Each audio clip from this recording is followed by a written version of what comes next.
Hello and happy Valentine's Day. Here in Finland we celebrate Valentine's Day as Friendship Day.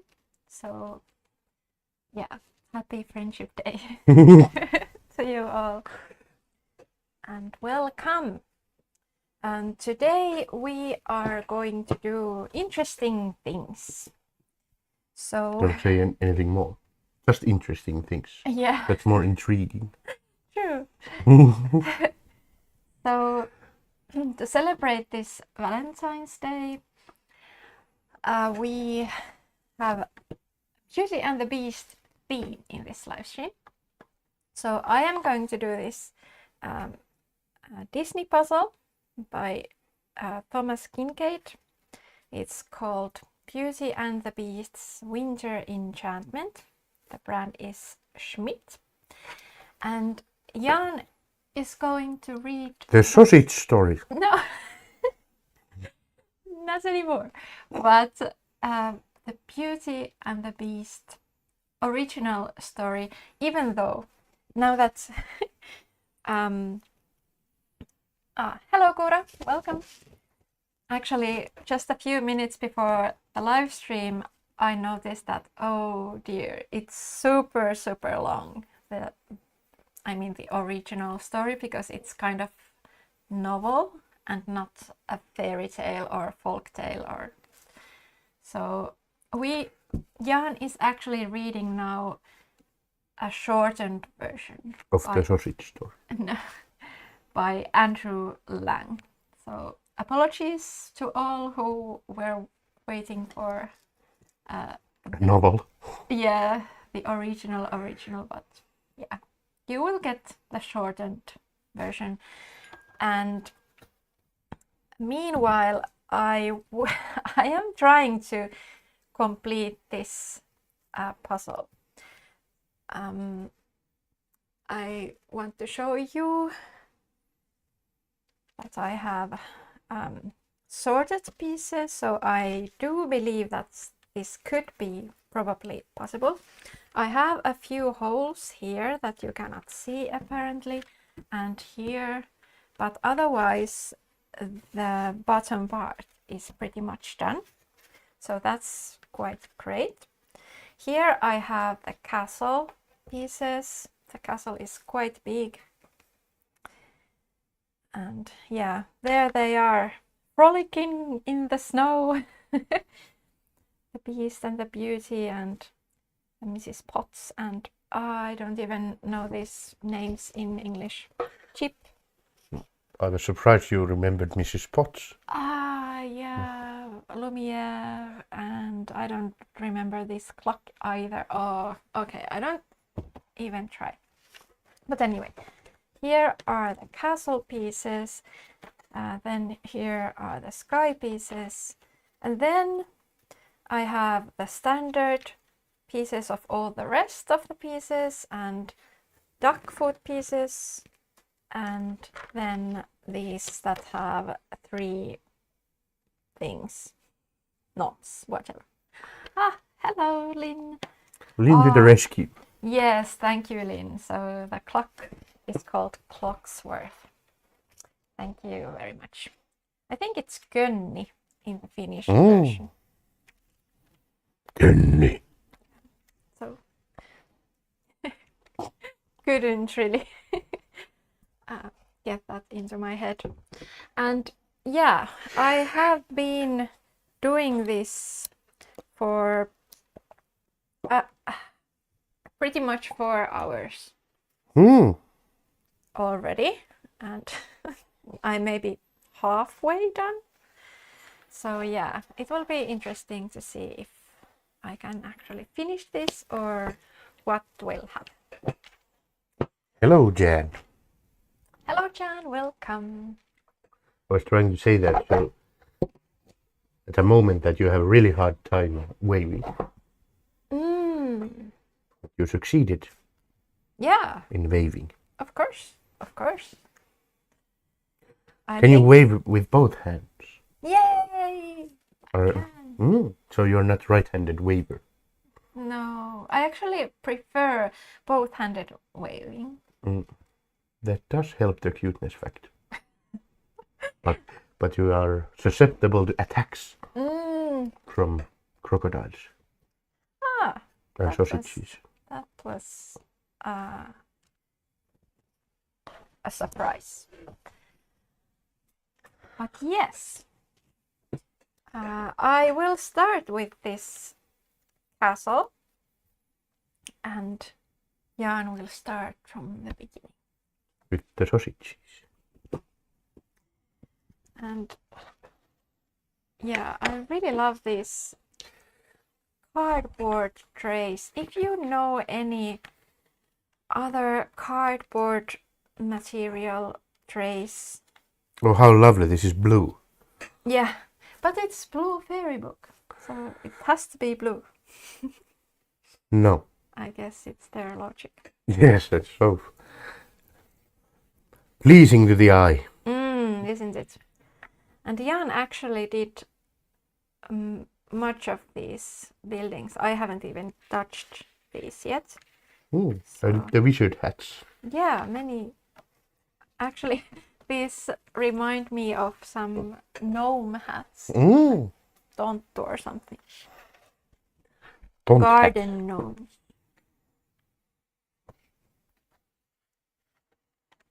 Oh yeah, so many. I'm reading.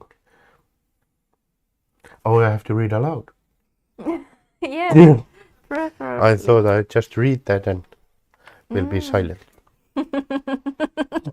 Yeah. Well,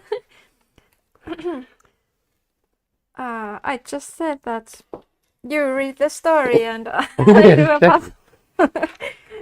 That's true. I took it literally.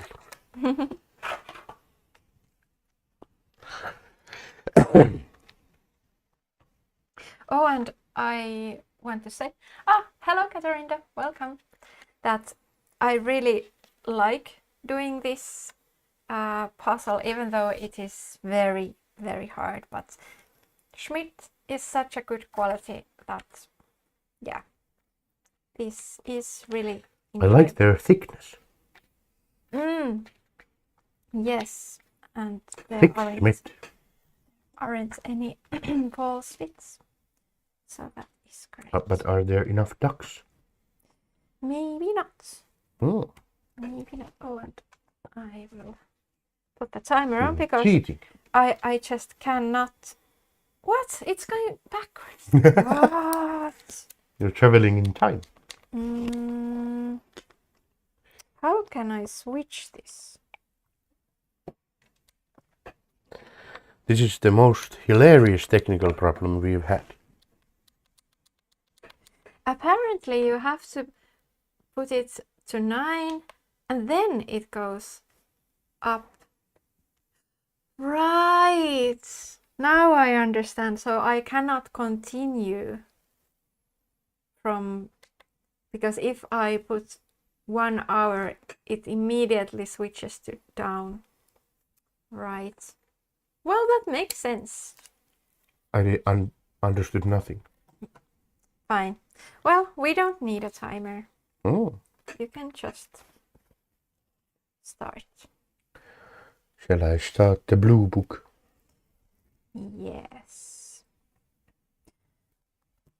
Did I want to say something else? I've been waiting for these.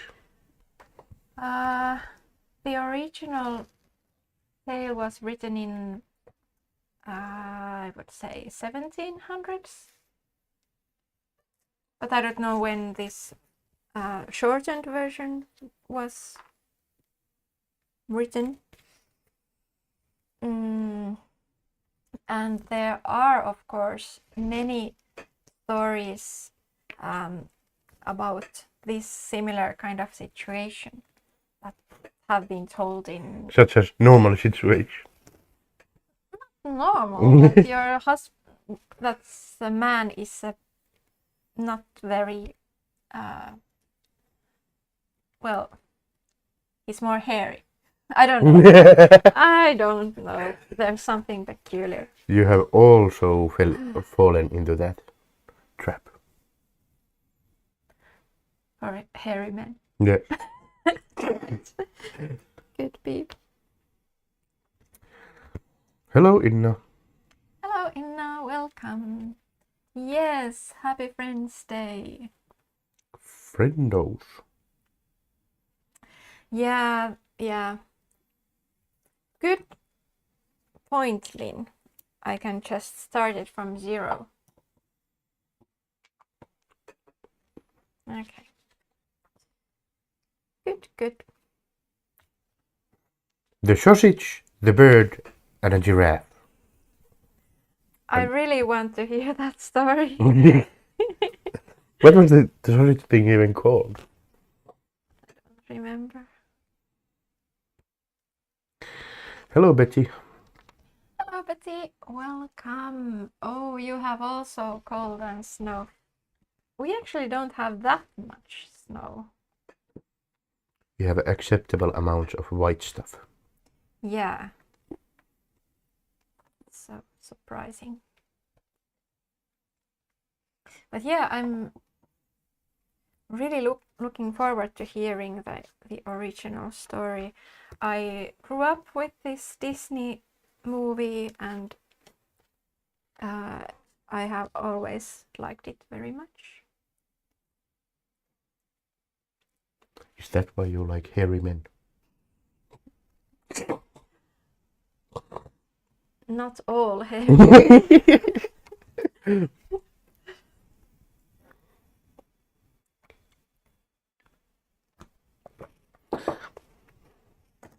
you still have announcements?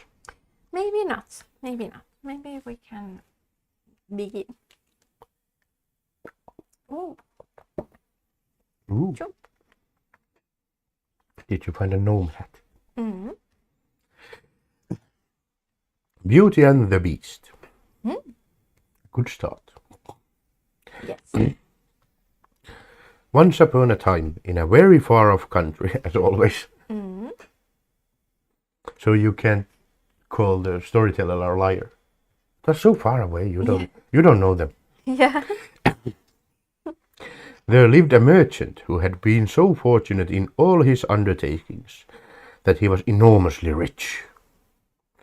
As he had, however, 6 sons and 6 daughters, That's quite a lot. Yes. He found that his money was not too much to let them all have everything they fancied, as they were accustomed to. Mm-hmm. Oh no. Mm-hmm. But one day a most unexpected misfortune befell them. Their house caught fire and was speedily burned to the ground. Oh no, that's my biggest fear. Yeah, sometimes you just have dreams of that Yeah, and then I just wake up and oh! And that's why you're scared of toasters. Yes, very much. With all the splendid furniture, the books, pictures, gold, silver, and precious goods it contained. And this was only the beginning of their troubles. Oh no. This starts very cheery. Mm. Their father, who had until this moment prospered in all ways, suddenly lost every ship he had upon the sea, either by dint of pirates, shipwreck, or fire. Then he heard that his clerks in distant countries, whom he trusted entirely, had proven unfaithful, and last from great wealth he fell into the direst poverty. Oh no. And all because of a toaster. All that he had left was a little house in a desolate place, at least 100 leagues from the town in which he had lived. And to this he was forced to retreat with his children, who were in despair at the idea of leading such a different life. Indeed, the daughters at first hoped that their friends, who had been so numerous while they were rich, would insist on their staying in their houses. Now they no longer possessed one. They didn't have those friends anymore. I didn't say that. Ah. But probably. But they soon found that they were left alone, and that their former friends even attributed their misfortune to their own extravagance, and showed no intention of offering them any help.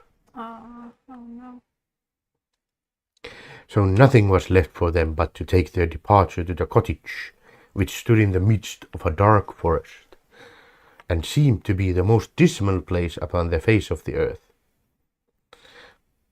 As they were too poor to have any servants, oh no! What an unfortunate life. Can't even imagine.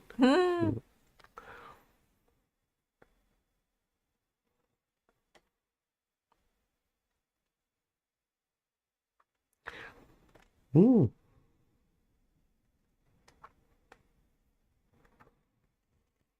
Have fun, Lily. Not Lily, Lynn. Okay. Oh yeah, I will miss your live stream, but yeah, I'll watch it later too. See you. Cross-watching. And have a nice week. As they were too poor to have any servants, the girls had to work hard like peasants, and the sons, for their part, cultivated the fields to earn their living. At least there's a lot of them. Roughly clothed and living in the simplest way, the girls regretted unceasingly the luxuries and amusements of their former life. Regretted? Yeah, it's a weird way of saying it. That's interesting, because I thought they That's what it means. didn't think anything really. Only the youngest tried to be brave and cheerful, as always. He had been as sad as anyone when misfortune overtook her father, but soon recovering her natural gaiety, she set to work to make the best of things, to amuse her father and brothers as well as she could, and to try to persuade her sisters to join her in dancing and singing. Ah, that's great. For once there's a point in singing in a Disney movie. Yeah. It's actually in the story. But they would do nothing of the sort. And because she was not as doleful as themselves, they declared that this miserable life was all she was fit for. But she was really far prettier and cleverer than they were. Indeed, she was so lovely that she was always called Beauty.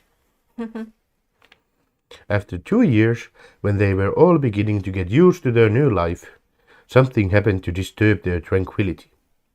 Their father received the news that one of his ships, which he had believed to be lost, had come safely into port with a rich cargo. Wow. All the sons and daughters at once thought their poverty was at an end, and wanted to set out directly for the town. But their father, who was more prudent, begged them to wait a little, and thought it was harvest time, and he could ill be spared, determined to go himself first to make inquiries. Only the youngest daughter had any doubt, but they would soon again be as rich as they were before, or at least rich enough to live comfortably in some town, where they would find amusement and gay companions once more. I love that word. Yeah. So they all loaded their father with commissions for jewels and dresses, which it would have taken a fortune to buy. Only Beauty, feeling sure that it was of no use, did not ask for anything. Her father, noticing her silence, said, "And what shall I bring you, Beauty? The only thing I wish for you is to see you come home safely," Aw, she answered. that's sweet. But this only vexed her sisters, who fancied she was blaming them for having asked for such costly things. Her father, however, was pleased, but as he thought that at her age she certainly ought to like pretty presents, he told her to choose something. "Well, dear father," she said, "as you insist upon it, I beg that you will bring me a rose. I have not seen one since we came here, and I love them so much. Plant one." What? Plant a rose bush then. Yeah. Good idea. But That wish was definitely a mistake. Hmm. Are you Vesna the foreshadower? Yes. So the merchant set out and reached the table, but only to find that his former companions, believing him to be dead, had divided between them the goods which the ship had brought. And after 6 months of trouble and that 6 months passed Wow. in a sentence. Okay. An expense, he found himself as poor as when he started, having been able to recover only just enough to pay the cost of his journey. Uh-oh. To make matters worse, he was obliged to leave the town in the most terrible weather. Oh, that too. Oh no, I'm poor and also the weather. So that by the time he was within a few leagues of his home, he was almost exhausted. Oh yeah, like completely exhausted with cold and fatigue. Though he knew it would take some hours to get through the forest, he was so anxious to be at his journey's end that he resolved to go on. But night overtook him, and the deep snow and bitter frost made it impossible for his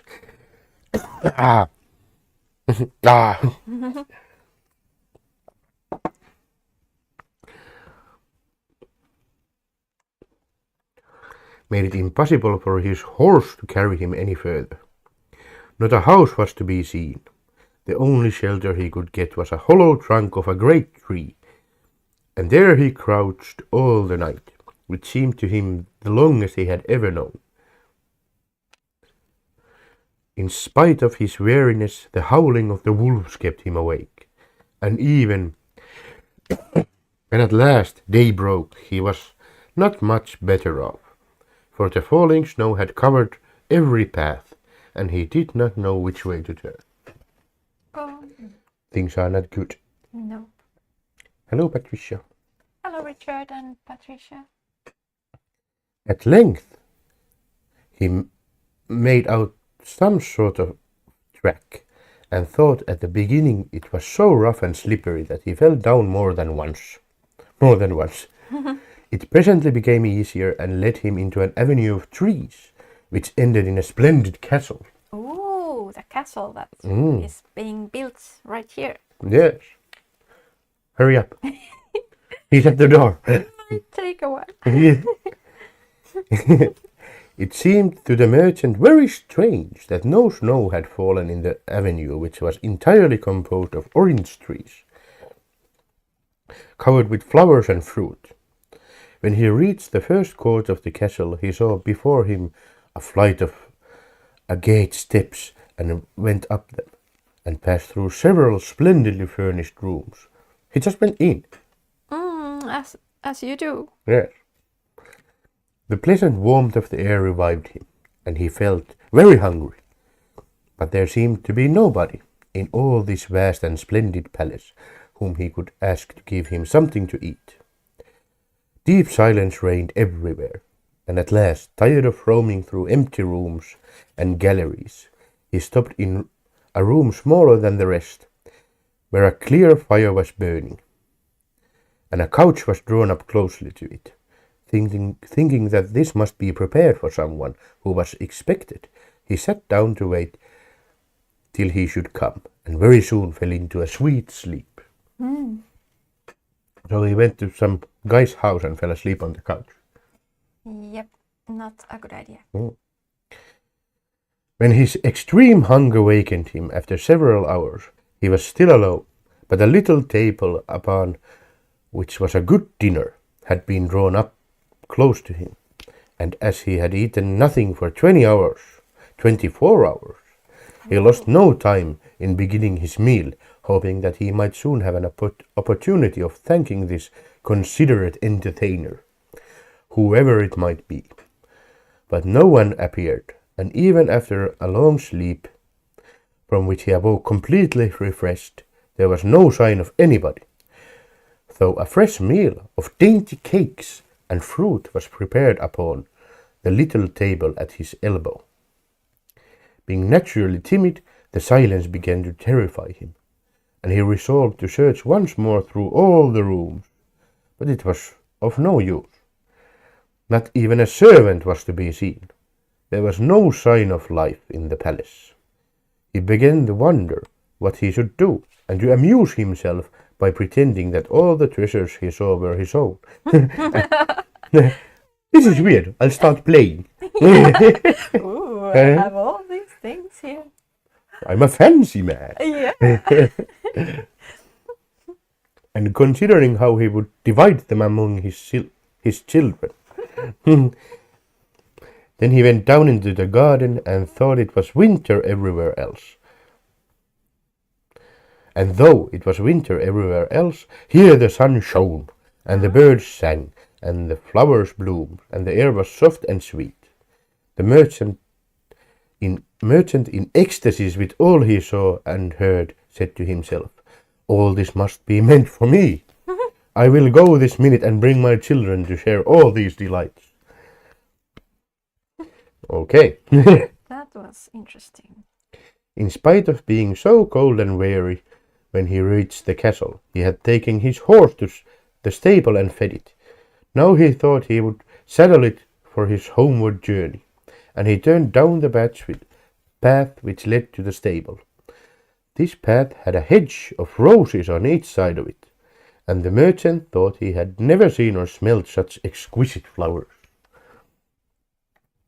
They reminded him of his promise to Beauty, and he stopped and had just gathered one to take to her when he was startled by a strange noise behind him. Turning round, he saw a frightful beast, which seemed to be very angry, and said in a terrible voice, "Who told you that you might gather my roses? Was it not enough that I allowed you to be in my palace and was kind to you? This is the way you show your gratitude, by stealing my flowers. But your insolence shall not go unpunished." The merchant, terrified by these furious words, dropped the fatal rose, and, throwing himself on his knees, cried, "Pardon me, noble sir. I am truly grateful for your hospitality. It was so magnificent that I could not imagine that you would be offended by my taking such a little thing as a rose." Good answer. But the beast's anger was not lessened by this speech. "You are very ready with excuses and flattery," he cried, "but that will not save you from the death you deserve." Oh no. "Alas," thought the merchant, "if my daughter could only know what danger her rose has brought me into." And in despair he began to tell the beast all his misfortunes and the reason of his journey, not forgetting to mention Beauty's request. Just babbling on about his life. They're like, yeah. And then Get on with it, I will kill you.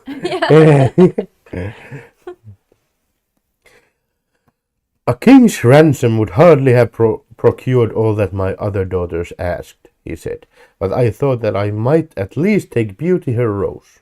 I beg you to forgive me, for you see I meant no harm.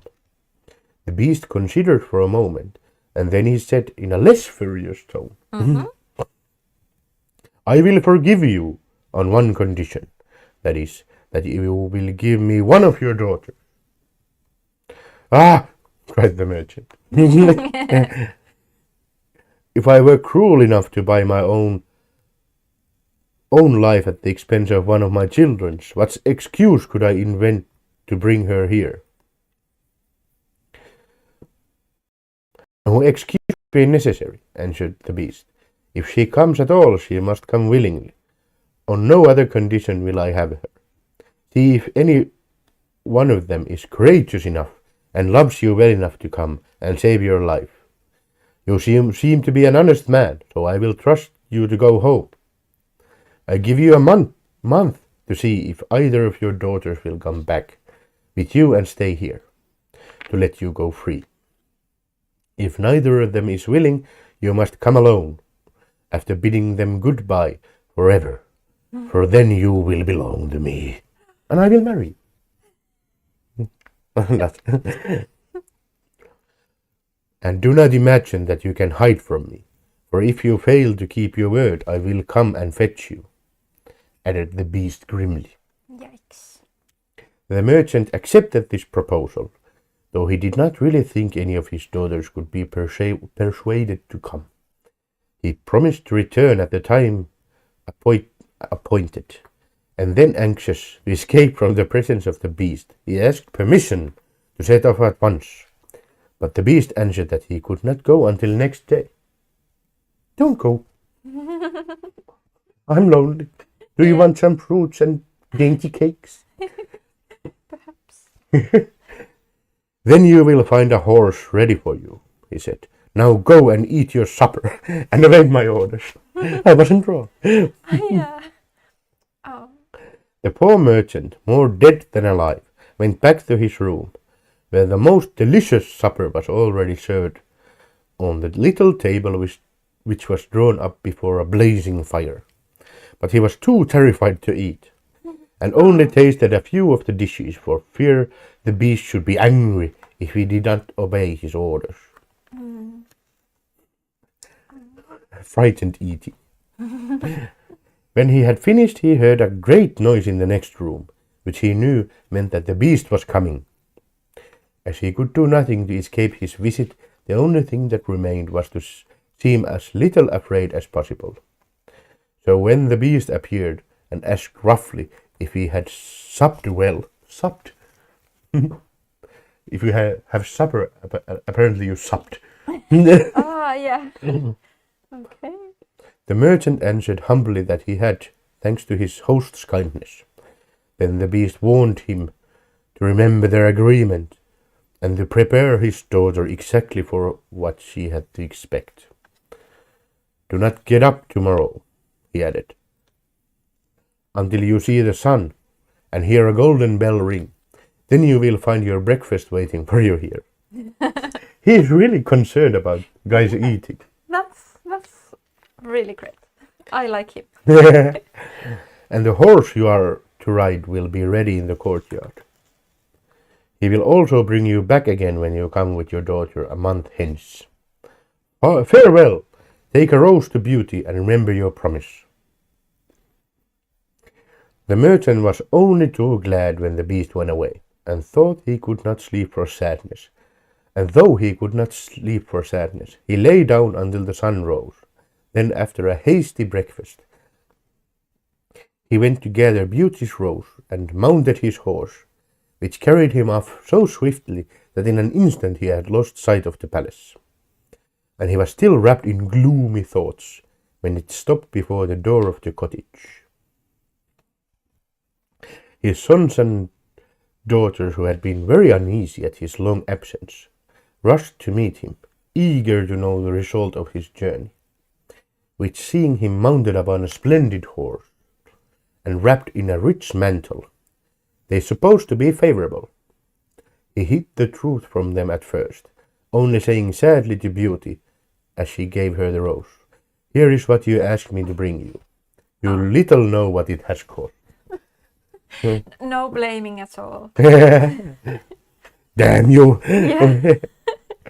This is all your fault.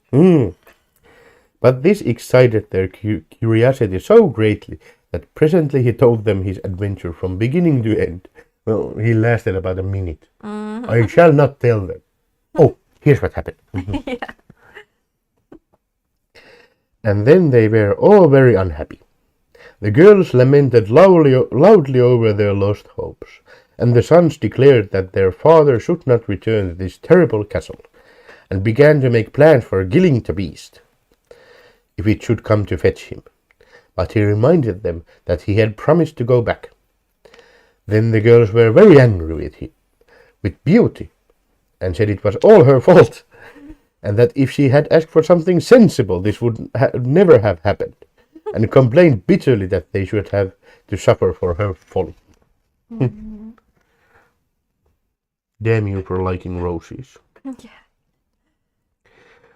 Poor Beauty, much distressed, said to them, "I have indeed caused this misfortune, but I assure you I did it innocently. Who could have guessed that to ask for a rose in the middle of summer would cause so much misery?" middle of summer. Yeah, exactly. Wasn't there a snowstorm? Yeah. But as I did, it took like half a year.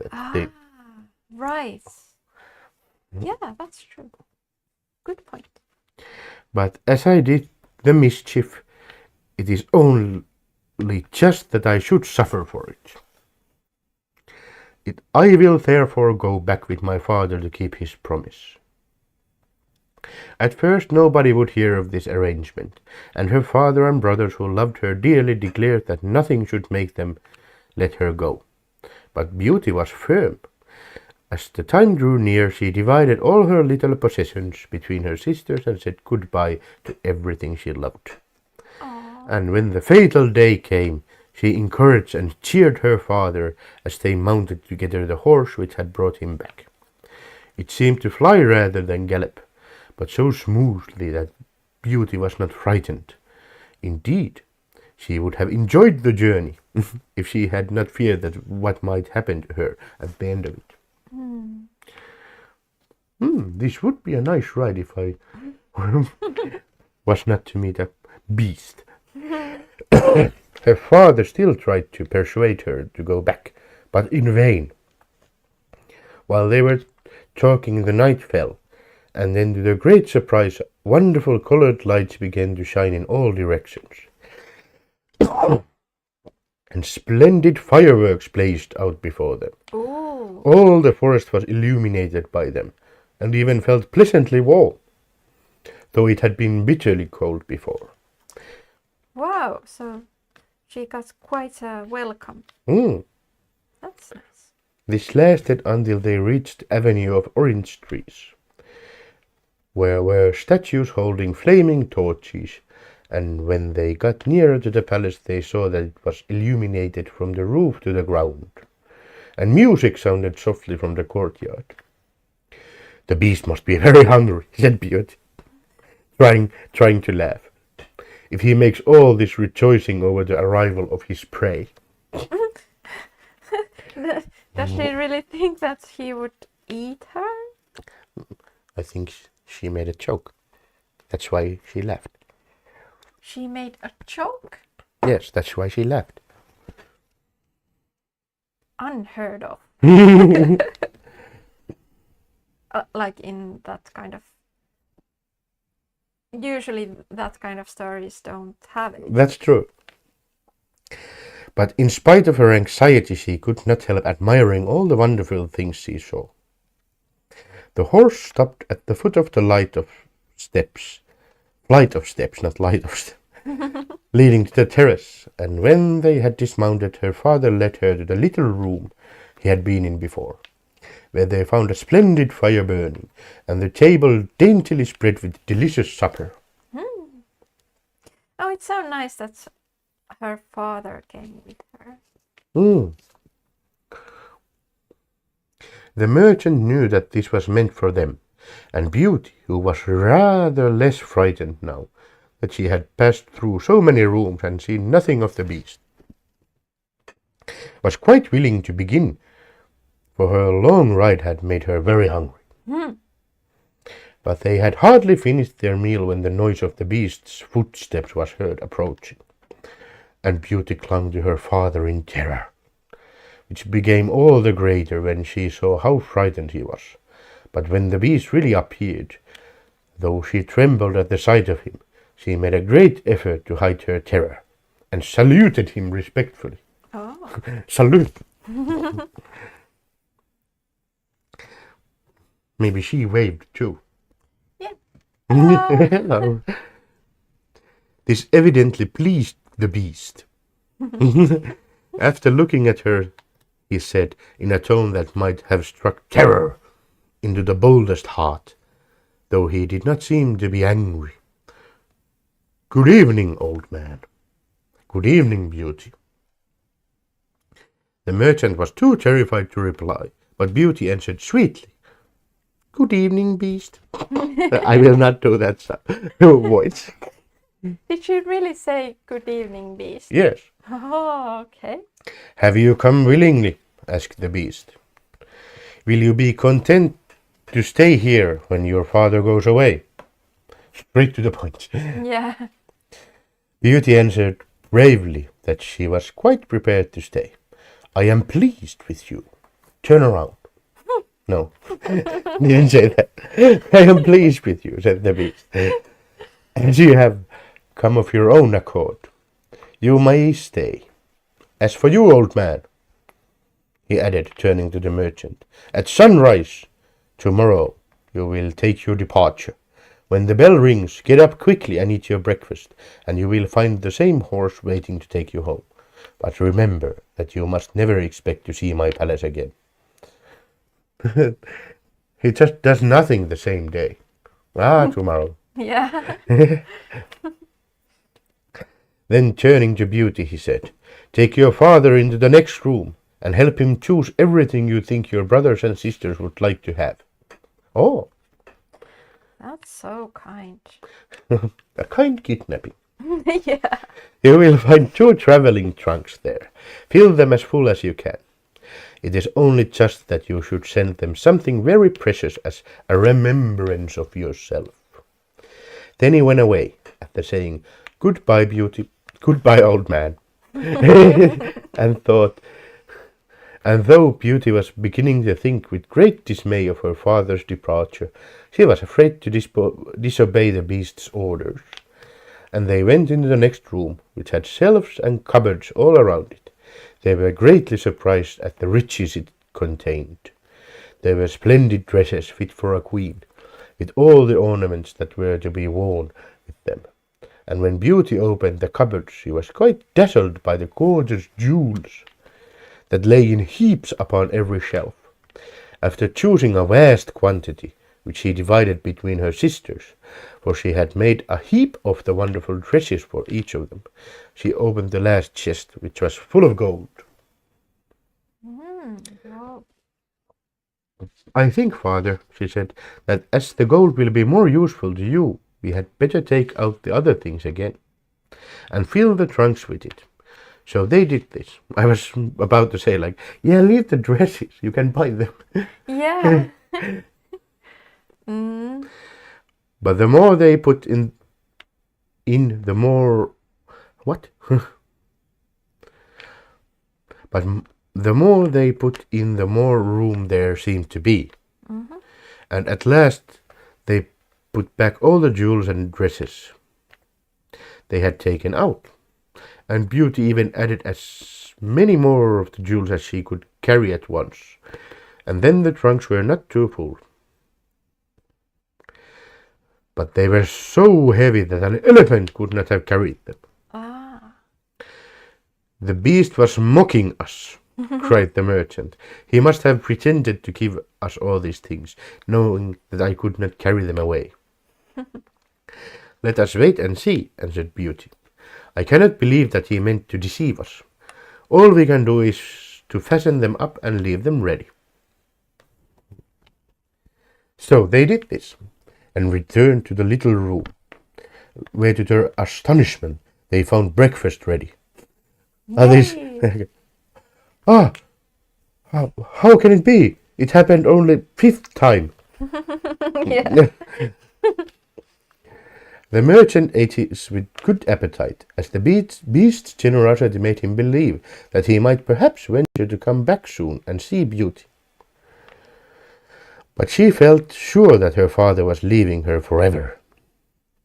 So she was very sad when the bell rang sharply for the 2nd time, and warned them that the time had come for them to part.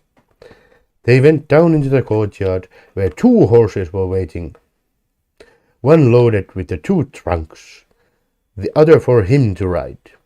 They were pawing the ground in their impatience to start, and the merchant was forced to bid Beauty a hasty farewell, and as soon as he was mounted, he went off at such a pace that she lost sight of him in an instant. Then Beauty began to cry, and wandered sadly back to her own room, but she soon found that she was very sleepy. And as she had nothing better to do, she lay down and instantly fell asleep. Oh no, I'm sad.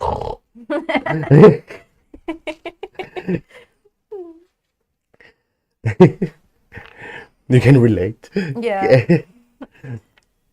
And then she dreamed that she was walking by a brook bordered with trees, and lamenting her sad fate, when a young prince, handsomer than anyone she had ever seen, and with a voice that went straight to her heart, came and said to her, What?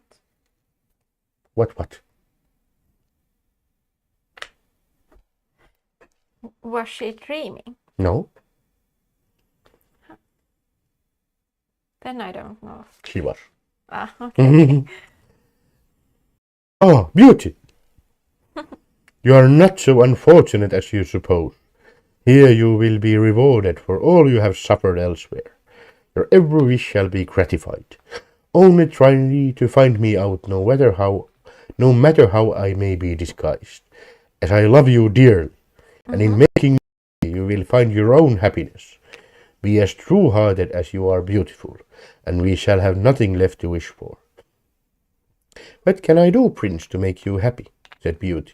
Only be grateful, he answered, and do not trust too much to your eyes, and above all, do not desert me until you have saved me from my cruel misery.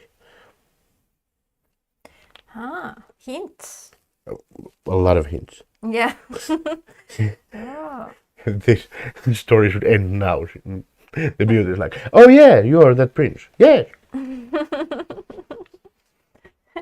Okay, so how do we get this curse away? Yes. Let's do it. After this she thought she found herself in a room with a stately and a beautiful lady, who said to her, Dear Beauty, try not to regret all you have left behind you, for you are destined to a better fate. Only do not let yourself be deceived by appearances. Yes, hint. Hint. Beauty found her dream so interesting that she was in no hurry to awake. Can you decide that? Interesting. Yeah. I'll have another. Yeah. But presently the clock roused her by calling her name softly 12 times, and then she got up, her dressing table set out with everything she could possibly want. And when her toilet was... Toilet? What? This is detailed.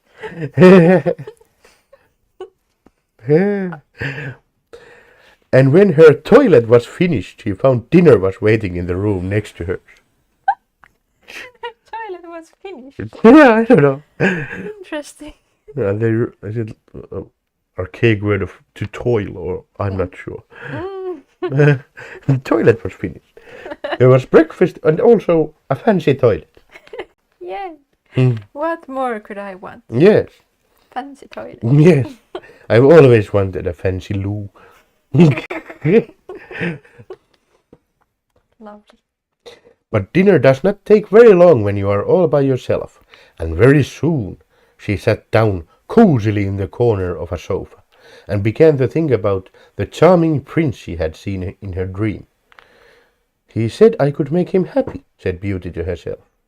It seems then that this horrible beast keeps him a prisoner. Ah, that's the thing, yeah. Stupid girl. How can I set him free? I wonder why they both told me not to trust the appearance. Yeah. I wonder. Yeah. Keep on that train of thought. You're almost there. I don't understand it, but after all, it was only a dream. So why should I trouble myself about it? You're in a magical castle. Yeah. I had better go and find something to do to amuse myself. Maybe the fancy toilet. Puzzles. You could just Then she started puzzling, Yeah. and the beast was not amused, and said to Beauty, you may leave. Yeah. Nothing happened. She just puzzled. She put in one piece, another,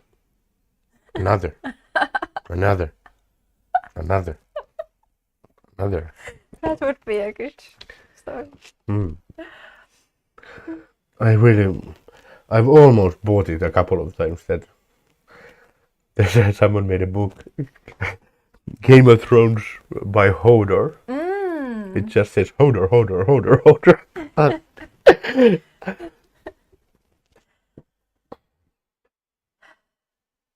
What a masterpiece. Yes.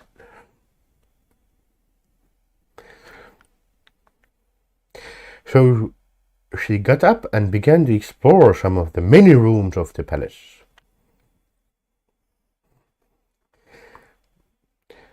The first she entered was lined with mirrors, and Beauty saw herself reflected on every side, and thought she had never seen such a charming room. Then a bracelet, which was hanging from a chandelier, caught her eye. And on taking it down, she was greatly surprised to find that it held a portrait of her unknown admirer, just as she had seen him in her dream. I wonder why. With great delight, she slipped the bracelet on her arm and went on into a gallery of pictures, where she soon found a portrait of the same handsome prince, as large as life, and so well painted that as she studied it, he seemed to smile kindly at her. Tearing herself away from the portrait at last, she passed through into a room which contained every musical instrument under the sun. That's nice. That's very nice. I am also doubtful. What? That's perfect. I would live there. Every musical instrument, the Noah's Ark of instruments. Yeah, I would love that. They can't fit there. Well, maybe there's only one of each, not all of them. Yeah. Yeah, of course. The beast has stole every musical instrument. I'll put them in this room. Why? Because this guy will come into my house and take my rose, and then this girl will come, and then he will see this instrument and like them. Okay. It's a long cord. Yep. And here she amused herself for a long while in trying some of them, and singing until she was tired. The next room was a library. Yay! And she saw everything she had ever wanted to read. I would really like to live there. As well as everything she had read, and it seemed to her that a whole lifetime would not be enough to even read the names of the books. Oh. There were so many. By this time it was growing dusk, and wax and wax candles in diamond and ruby candlesticks were beginning to light themselves in every room. So cool. Beauty found her supper served just at the time she preferred to have it. But she did not see anyone or hear a sound, and thought her father had warned her that she would be alone. She began to find it rather dull. But presently she heard the beast coming, and wondered tremblingly if he meant to eat her up now. Yes, first you see my guitar, and then I'll eat you. Yeah. Have you played Paranoid with my guitar? I shall eat you. Have you touched my distortion pedal?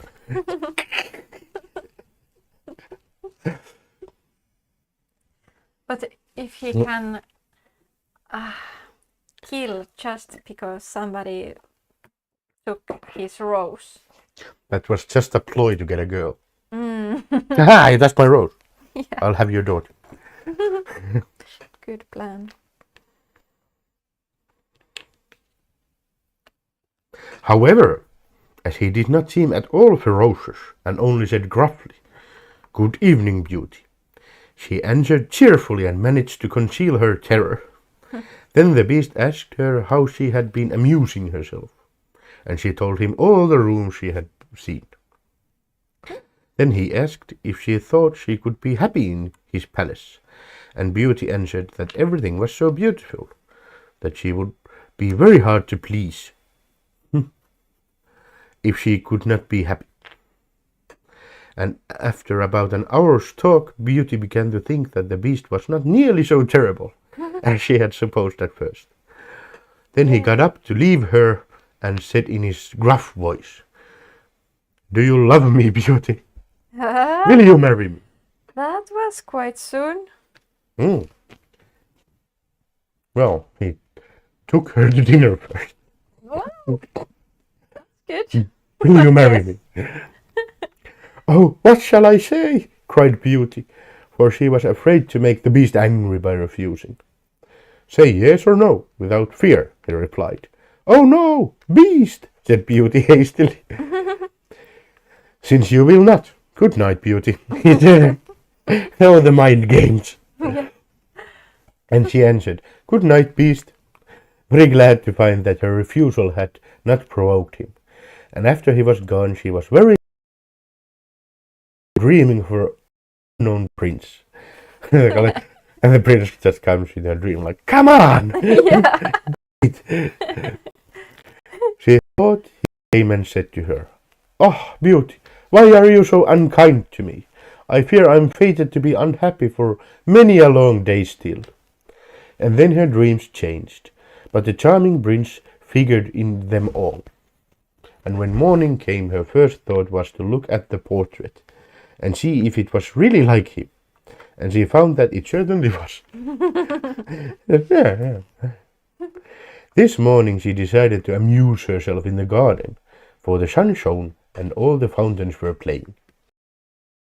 But she was astonished to find that every place was familiar to her, and presently she came to the brook where the myrtle trees were growing, where she had first met the prince in her dream. And that made her think more than ever that he must be kept a prisoner by the Beast. When she was tired, she went back to the palace and found a new room full of materials, every kind of work. Ribbons to make into bows and silks to work into flowers. Then there was an aviary full of rare birds. Oh, okay. That's interesting. Which were so tame that they flew to Beauty as soon as they saw her, and perched upon her shoulders and her head. "Pretty little creatures," she said, "how I wish that your cage was nearer to my room, that I might often hear you sing." No, you don't. "Caw, caw, caw." So saying, she opened the door and found, to her delight, that it led into her own room, though she had thought it was quite the other side of the palace. Magic. Yes, there were more birds in a room further on, parrots and cockatoos that could talk. But what if she was just being polite? About what? That she wished that she would live more near to them, and then I guess... I really don't want birds. Yeah, and maybe the castle just kind of fulfilled her wish. Oh, great. Here we are. Parrots and cockatoos that could talk, and they greeted Beauty by name. Indeed, she found them so entertaining that she took one or two back to her room and ate them. No. Took two back to her room, and they talked to her while she was at supper, after which the Beast paid her usual and asked her the same questions as before, and then with a gruff "good night," she just comes in every night like, "Will you marry me?" "No." "Ah, damn." "Fuck you then." Goes away. He took his departure, and Beauty went to bed to dream of her mysterious prince. The Beast must be thinking like, "I do like that girl, but she's quite dumb." Yep. The days passed swiftly in different amusements, and after a while Beauty found out another strange thing in the palace, which often pleased her when she was tired of being alone. There was one room which she had not noticed particularly. It was empty, except that under each of the windows stood a very comfortable chair. And the first time she had looked out the window, it had seemed to her that a black curtain prevented her from seeing anything outside. But the second time she went into the room, happening to be tired, she sat down in one of the chairs, and instantly the curtain was rolled aside, and a most amusing pantomime was acted before her. Oh. There were dances and colored lights and music and pretty dresses. And it was all so gay that Beauty was in ecstasies. That's a sentence. Yes. After that she tried the other 7 windows in turn, and there were some new and surprising entertainment to be seen from each of them, so that Beauty never could feel lonely anymore. She found TV. Every evening after supper the Beast came to see her, and always before saying good night asked her in his terrible voice, Beauty, Beauty, will you marry me? Will you? And it seemed to Beauty, now she had understood him better, that when she said, no, Beast, he went away quite sad. Aww.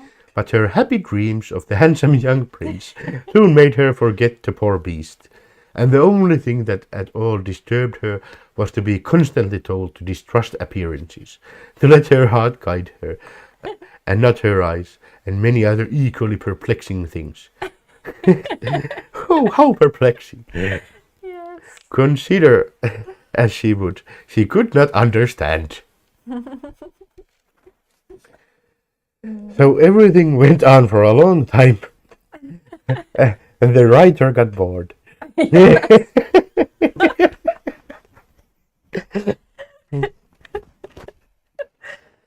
Until at last, happy as she was, Beauty began to long for the sight of her father and her brothers and sisters, and one night, seeing her look very sad, the Beast asked her what was the matter. Beauty had quite ceased to be afraid of him. Now she knew that he was really gentle in spite of his ferocious looks and his dreadful voice. So she answered that she was longing to see her home once more. Upon hearing this, the Beast seemed sadly distressed and cried miserably, Ah, Beauty, have you the heart to desert an unhappy beast like this? What more do you want to make you happy? Is it because you hate me that you want to escape? Oh. Maybe spend time with her? Yeah. No, dear Beast, answered Beauty softly. I do not hate you, and I should be very sorry to never to see you any more. But I long to see my father again. Only let me go for 2 months. Oh? That's a long time. Yes, and I promise to come back to you and stay for the rest of my life.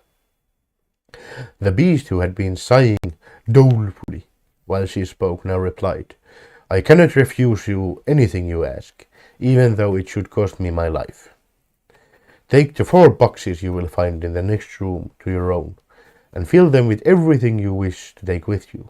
But remember your promise, and come back when the 2 months are over, or you may have cause to repent it. For if you do not come in good time, you will find your faithful Beast dead. Not good. Not cool. You will not need any chariot to bring you back. Only say goodbye to all your brothers and sisters the night before you come away, and when you have gone to bed, turn this ring round upon your finger and say firmly, I wish to go back to my palace and see my Beast again. Good night, Beauty. Fear nothing. Sleep peacefully, and before long you shall see your father once more. As soon as Beauty was alone, she hastened to fill the boxes with all the rare and precious things she saw about her, and only when she was tired of heaping things into them did they seem to be full. Then she went to bed, but could hardly sleep for joy. When at last she did begin to dream of her beloved prince, she was grieved to see him stretched upon a grassy bank, sad and weary and hardly like himself. "What is the matter?" she cried. He looked at her reproachfully and said, "Why are you so stupid?" "No, how can you ask me, cruel one? Are you not leaving me to my death, perhaps?" "Ah, don't be sorrowful," cried Beauty. "I am only going to assure my father that I am safe and happy. I have promised the beast faithfully that I will come back, and he would die of grief if I did not keep my word." "What would that matter to you?" said the prince. "Surely you would not care." "Indeed, I should be ungrateful if I did not care for such a kind beast," cried Beauty indignantly. "I would die to save him from pain. Assure you it's not his fault that he is so ugly." It's quite rarely the case. Yes. Just then a strange sound woke her. Someone was speaking, not very far away. On opening her eyes, she found herself in a room she had never seen before, which was certainly not nearly so splendid as those she was used to in the beast's palace. Where could she be? She got up and dressed hastily, and then saw that the boxes she had packed the night before were all in the room. While she was wondering by what magic the beast had transported them and herself to this strange place, she suddenly heard her father's voice, and rushed out and greeted him joyfully. Her brothers and sister were all astonished at her appearance, as they had never expected to see her again. And there was no end to the questions they asked her. She had also much to hear about what happened to them while she was away, and of her father's journey home. But when they heard that she had only come to be with them for a short time, and then must go back to the beast's palace forever, they lamented loudly. Then Beauty asked her father what thought could be the meaning of her strange dreams, and why the prince constantly begged her not to trust appearances. After much consideration he answered, "You tell me yourself that the beast, frightful as he is, loves you dearly, and deserves your love and gratitude for his gentleness, and kindness. I think the prince must mean you to understand that you ought to reward him by doing as he wishes you to, in spite of his ugliness." Beauty could not help seeing that this seemed very probable. Still, when she thought of her dear prince, who was so handsome, she did not feel at all inclined to marry the beast. Yeah, I think it was not a very good idea of the beast to have himself in her dreams. Because now she's just thinking about that dream guy.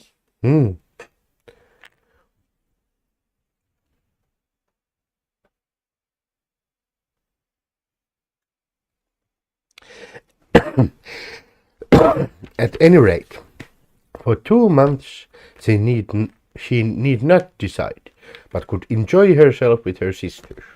But though they were rich now and lived in town again and had plenty of acquaintances, Beauty found that nothing amused her very much, and she often thought of the palace, where she was so happy. Especially at home, she never once dreamed of her dear prince, and she felt quite sad without him. Then her sisters seemed to have got quite used to being without her, and even found her rather in the way. So she would not have been sorry when the 2 months were over, but for her father and brothers, who begged her to stay, and seemed so grieved at the thought of her departure that she had not the courage to say goodbye to them. Every day when she got up, she meant to say it at night, and when the night came, she put it off again, until at last she had a dismal dream which helped her to make up her mind. She thought she was wandering in a lonely path in a palace gardens, when she heard groans which seemed to come from bushes hiding the entrance of a cave, and running quickly to see what could be the matter, she found the beast stretched out upon his side, apparently dying. Oh.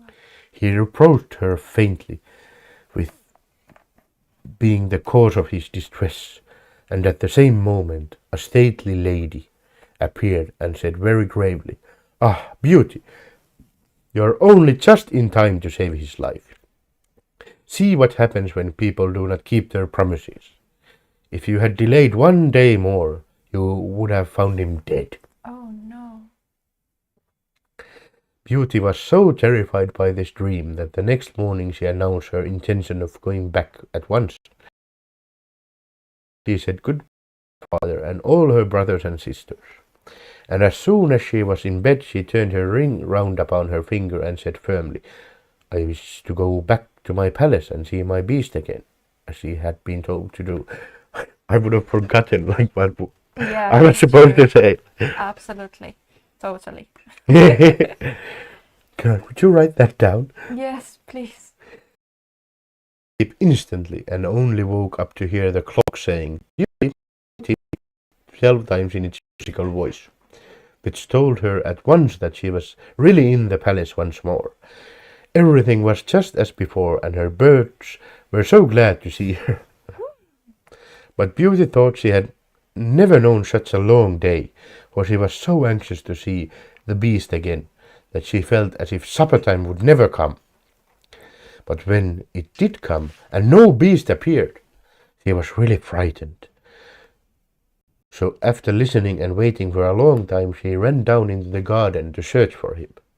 Up and down the paths and avenues ran poor Beauty, calling him in vain, for no one answered, and not a trace of him could she find, until at last, quite tired, she stopped for a minute's rest, and saw that she was standing opposite the shady path she had been in a dream.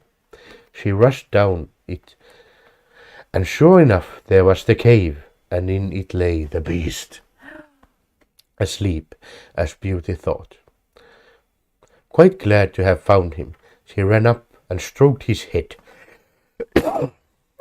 But to her horror, he did not move or open his eyes. Oh. "Oh, he's dead! And it is all my fault," said Beauty, crying bitterly. And then I took a sip.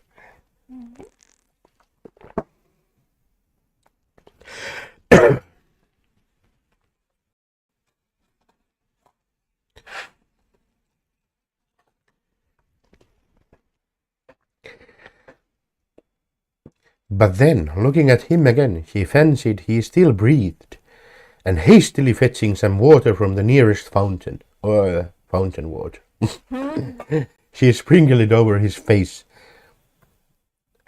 and then the beast got a horrible disease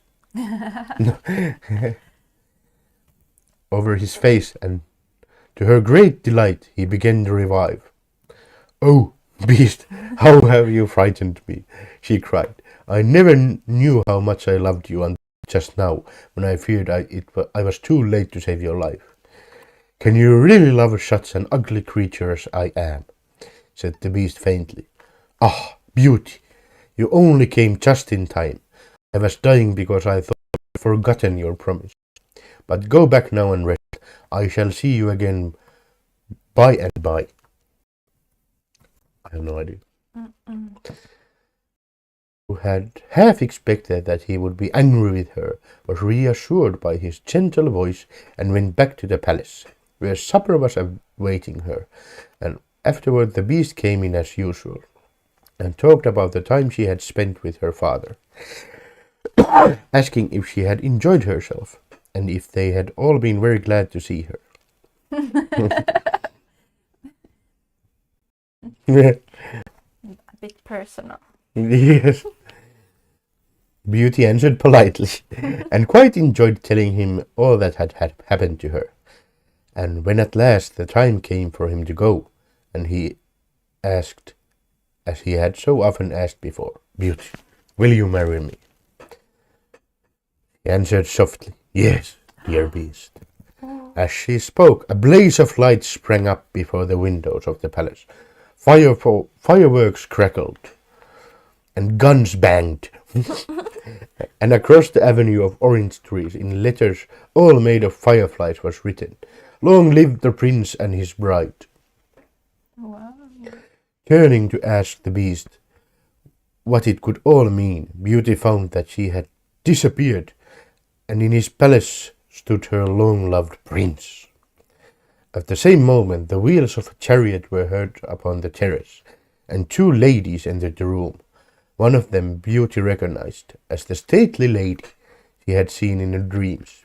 The other was also so grand and queenly that Beauty hardly knew which to greet first. But the one she already knew said to her companion, "Well, Queen, this is Beauty, who has had the courage to rescue your son from the terrible enchantment. They love one another, and only your consent to their marriage is wanting to make them perfectly happy." "I consent with all my heart," cried the queen. "How can I ever thank you enough, charming girl, for having restored my dear son to his natural form?" And then she tenderly embraced Beauty and the prince, who had meanwhile been greeting the fairy and receiving her congratulations.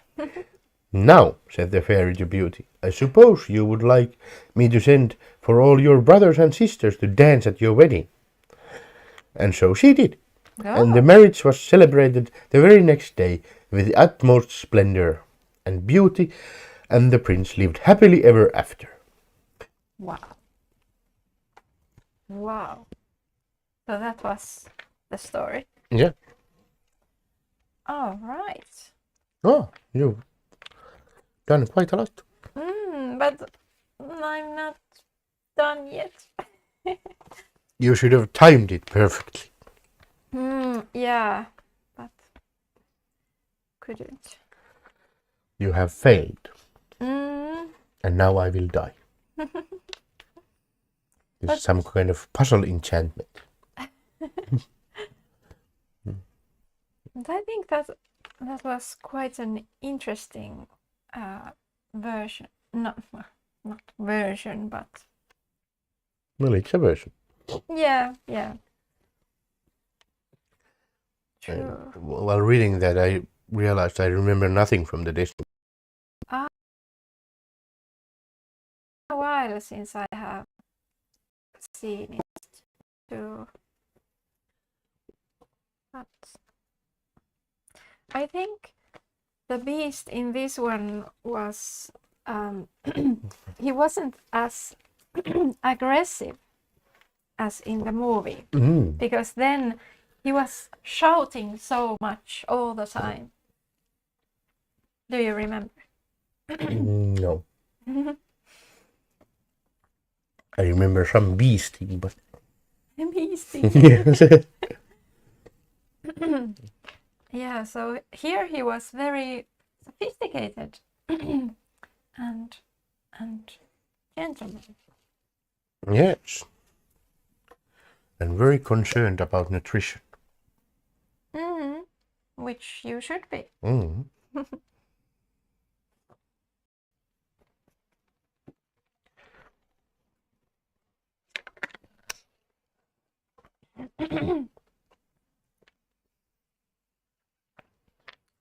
Apparently, there's snow there. In the story, there was no snow. Yeah, that's true. Lies. What did you think of the story? It was quite different from the Disney version. Like, How about those brothers and sisters? Were they? yeah, she didn't have any siblings. She Yeah. only lived with her father, and it wasn't even told where her mother was, I think. And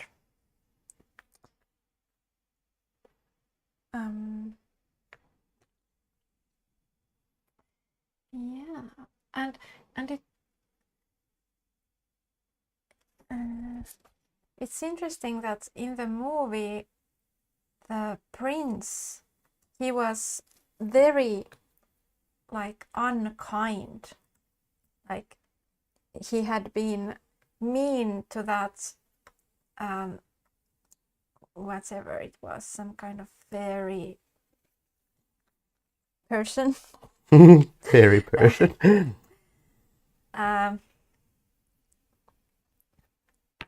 Who was like an old woman, and she asked for some food or something, and the prince just said no. I don't know why, but he was like mean. And that's why he got cursed in the movie. Oh yeah, true. But here They don't reveal it. yeah, but I actually know why he was cursed. Well, tell me immediately. And that is the weirdest thing ever. Because when I think that the mother of the prince had died somehow, I don't remember how, but so I think it was the fairy lady who enchanted him. She actually had taken care of him when he was a child. Okay. So he had been like a mother figure to him. Fairy godmother. Yeah. And can you believe it? What she asked from him? To do a backflip. What? To do a backflip. Not quite. She asked, "Will you marry me?" I almost said that, but That is so weird and crooked. Like, what? And of course, he said no. Because she was his mother figure. And then she just got so angry. Turned into a whole different kind of movie. Give me a tray.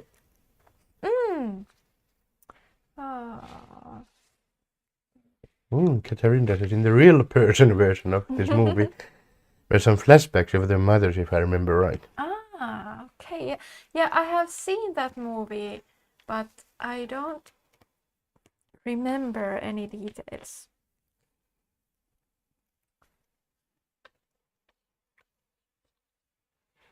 Yeah, I remember nothing. 2017. Oh, is it that long already? Oh, wow. I remember I was in the movies. Did you like it? Yeah, it was good, but I do prefer the animated version. They are quite useless. It's already soon time for a remake of the remake of the remake, or it's soon 10 years after that. Oh yeah, true. But I just really like the the expressions of the animated movies. And there was no Gaston. Yeah, that's true. Here wasn't any Gaston, but I have actually read a book where the Beast was actually the bad guy. Oh. And he was friends with Gaston. Yeah, that's a weird version. I just didn't like that at all. That seems a bit weird. I bet tens or dozens were this. Yeah, that's true.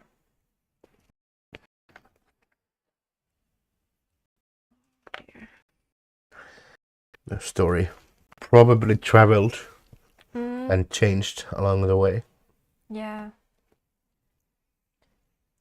And I actually did some research about the origin of this tale.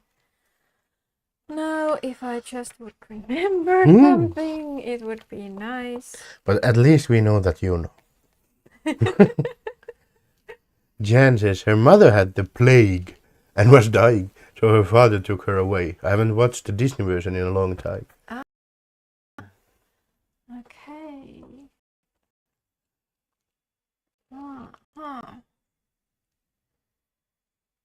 Her father took her away, like her to die. What? No, the beauty.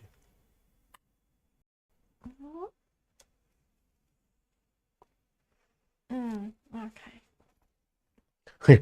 Oh no, your mother's sick, let's go away. Yeah. I need this one. I don't like these pieces. Do you want to switch? They are all the same. I want an exciting tray. Well, maybe this. Excite me. Sorry. But I want to keep this to myself. Well, don't worry, I haven't put anything yet. You will have plenty. Yay. But yeah, the origin Of mushrooms. Yeah, so there have been many similar stories. I did a thing. Good, great. Told, and I believe it was mainly because there were so many arranged marriages. So they kind of wanted the women to have some hope that even though their husband might be really, really ugly, they might be fun. yeah, it can be fun anyway. He might have a magical castle. Yeah. I will turn into a prince any day now.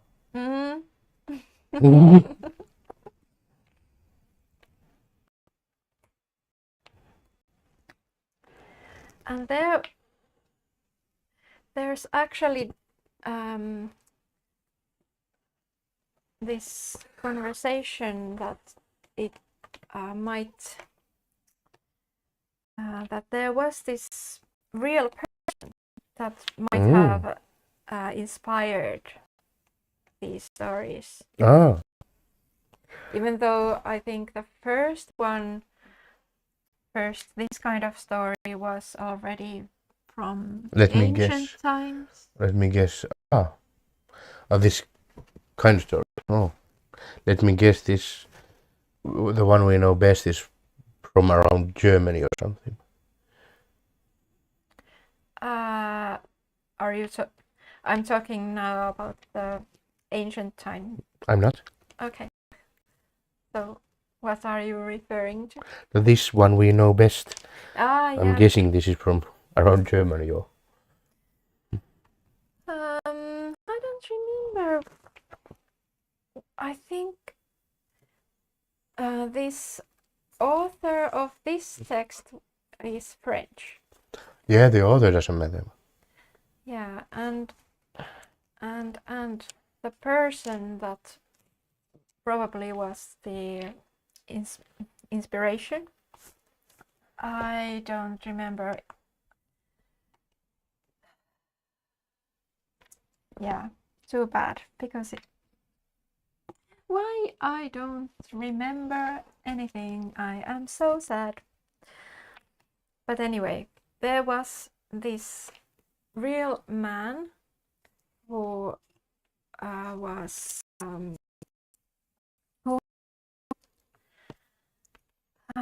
very rare condition that he had much hair on his face. Hair? Hair. Yeah. I heard fair. I don't know why. And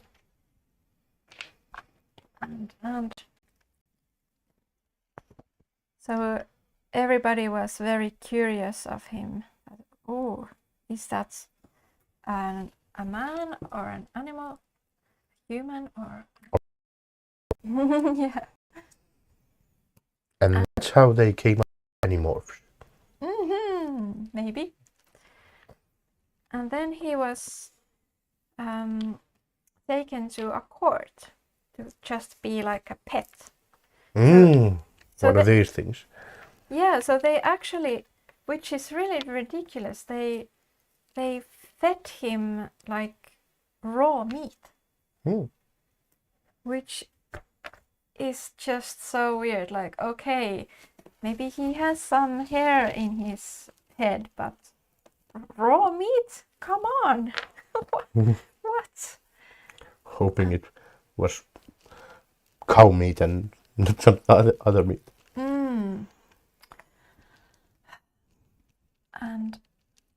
And then curious that what kind of children might he have? Let's do it. Yeah. Yeah. No, not herself, but she arranged some marriage so that there would be, it was some kind of maid, and and the maid didn't know who she was going to marry, and she saw him on the wedding day, and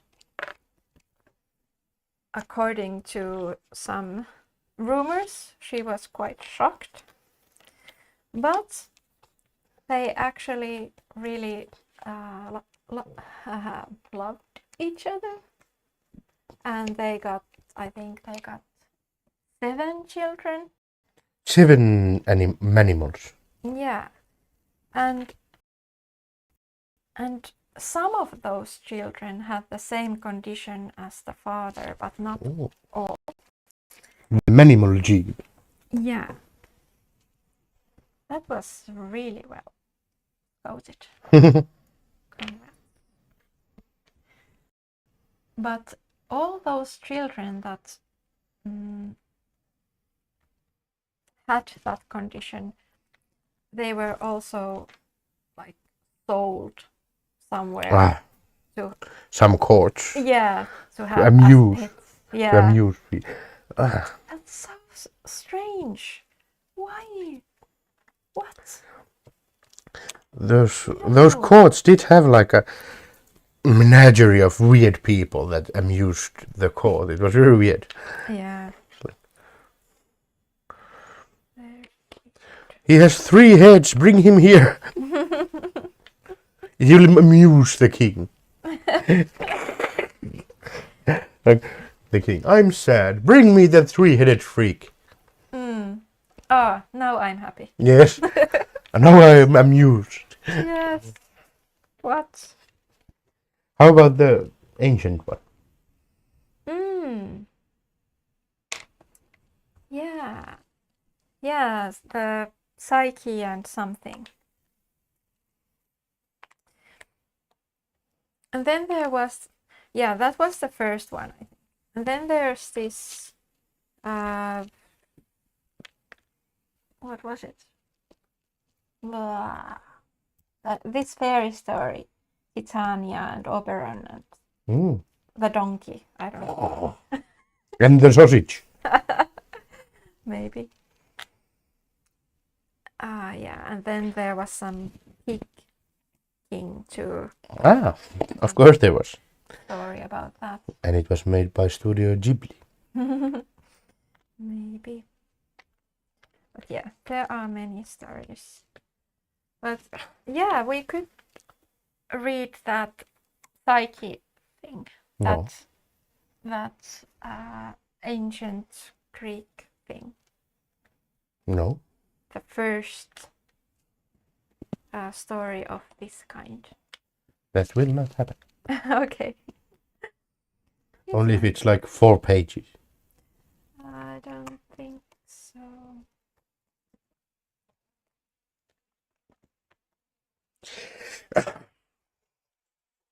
And what's with that word we? What are you reading? Well, yeah. Good point.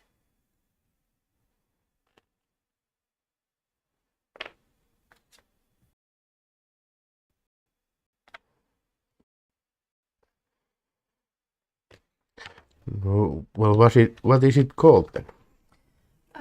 You can find it from the I still need its Wikipedia name. page. I don't know. Well, okay. Taiki and something. That doesn't help me. I try to see if I will find it.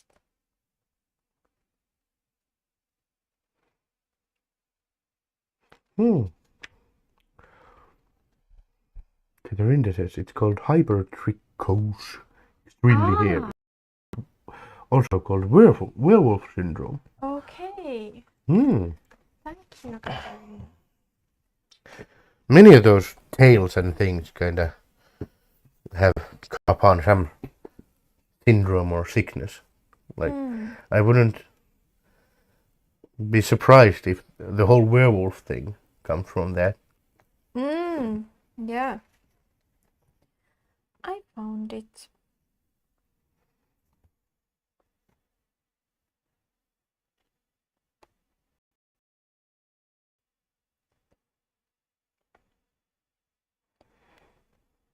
I sent it to you.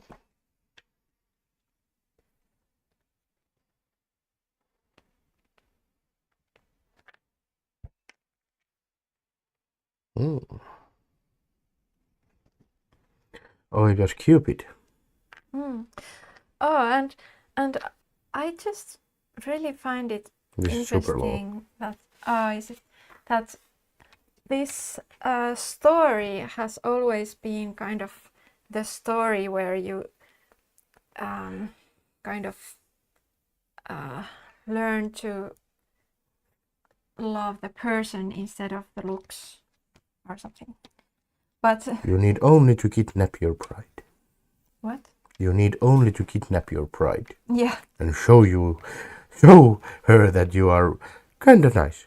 Yeah.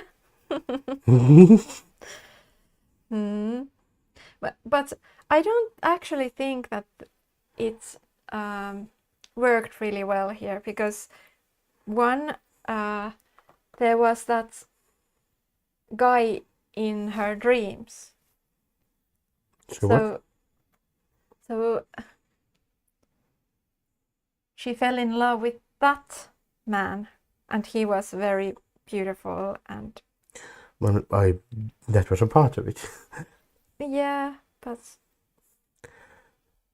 Would it I be? am so confused now. Would it be a good story if they just do the thing efficiently and it ends?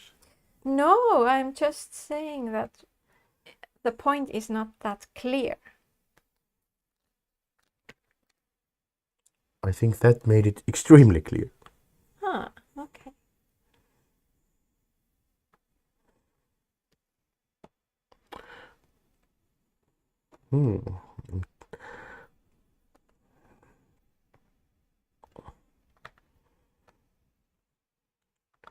Took some trying to see how long this is, so if I dare to start it.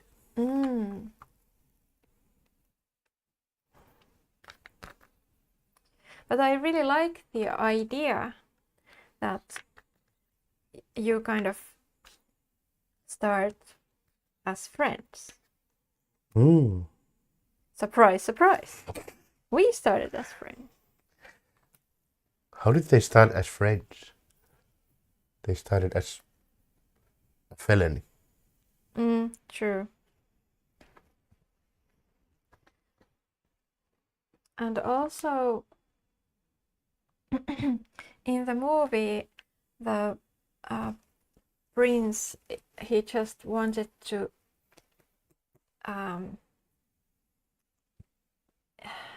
yeah, to keep Belle like a prisoner. And then it was those enchanted furniture things who were really nice to her and Yeah, true. I wonder why they went that way. Maybe it would. Maybe it would be too easy to like the beast if he was also nice. yeah, because then it would have been really weird if she wouldn't have fallen in love with him just because there wasn't any of that dream nonsense, were there? No, not at all. That was too heavy-handed foreshadowing, even for Disney. Yeah. Yeah, like what? She had all the help. But the princess said, "It's me, dum dum." Yeah, but on the other hand, in the Disney version, there were those furniture things, and I think they might have hinted, maybe not, but I don't know. they kind of somehow tried something at least, I think. That was very well said. I don't have any brains when I'm puzzling. This story has 3,500 words. I don't know. Is that much? Well, it's more than 3,499. Mm.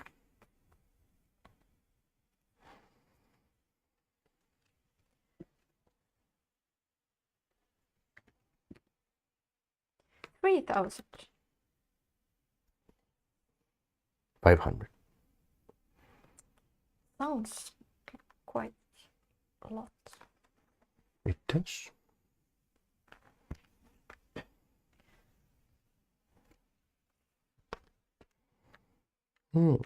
But yeah, we have all the time in the world. Are you that slow? Yeah, I think so.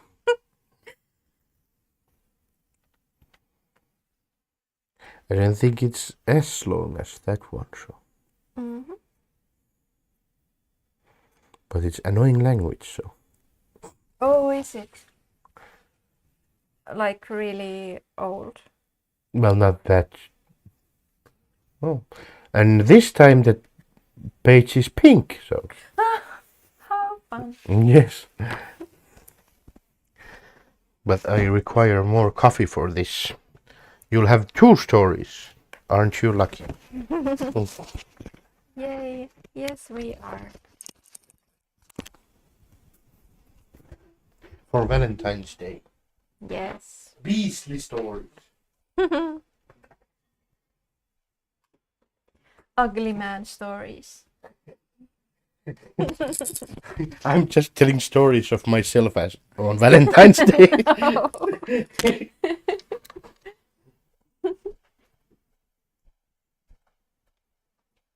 But it was actually also one very similar to these, the one that Jan read last, East of the Sun and West of the Moon. So it's also one of these kind of stories.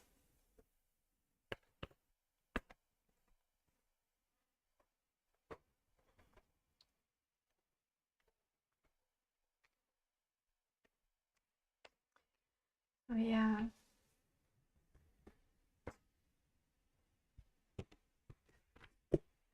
I was thinking that we have only one kind of story, but then again, he did read also that sausage story and also that turnip story, and yeah, we have more variety too. So all is great.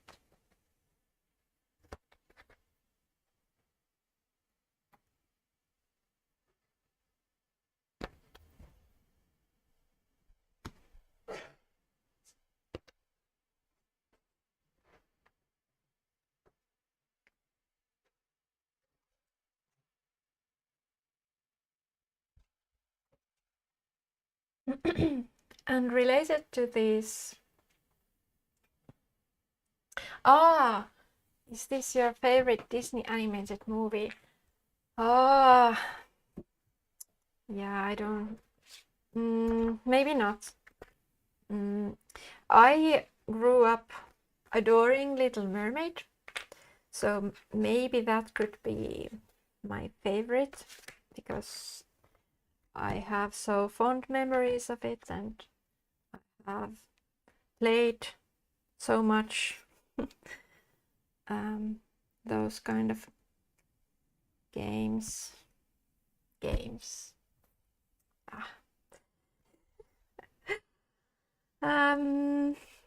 So yeah, I think I have to say that, but of course there have been so many new movies, but I haven't watched them like again and again and again, so I don't have the same kind of relationship with those. But for example, Rapunzel, Moana, there are so many that are really good, but I just haven't seen them that many times. But they would be so influential. Which movie do you like best, Katarina? And all of the others too. This would be interesting to hear. What? Out of coffee. What is your favorite Disney movie? Are you asking this question again? Yeah. It's hard to say. It is. I guess we are saying.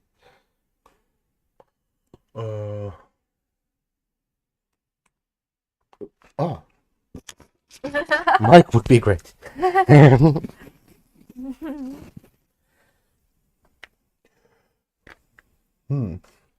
Answering best or just favorite? Yeah. I don't know. I think I saw Aladdin in the right age. Oh, Aladdin is so amazing. I really do like that. It was so kind of foreign to me, so it was magical. It is. I even liked the sequels as a kid.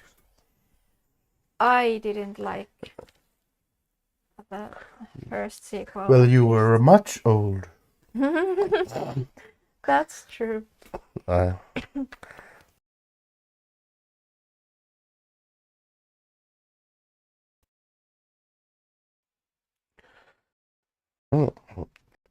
have, of course, seen the movie, but I liked it. I remember that, but the Beauty and the Beast thing. Ah, yeah, this one.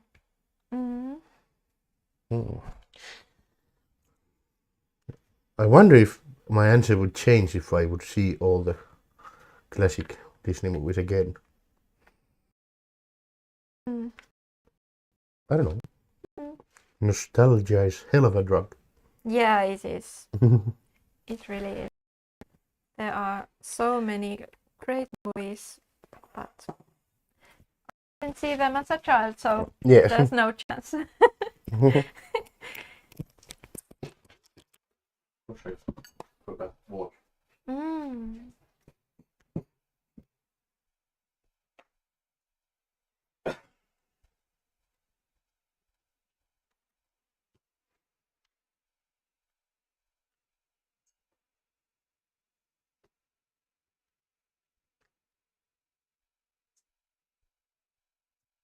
Do I have any special memories of the Beauty and the Beast?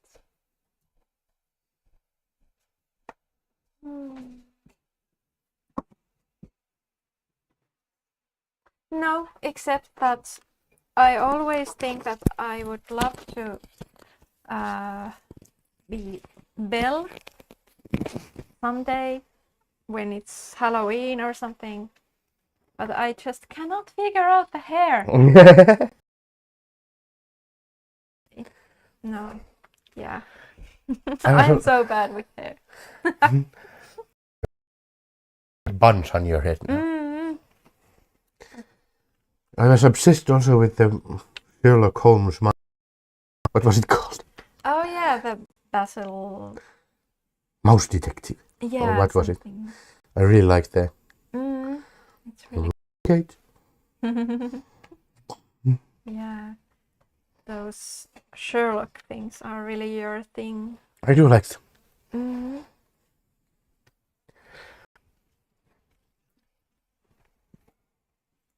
Maybe that's why I like pipes. Maybe. Yeah.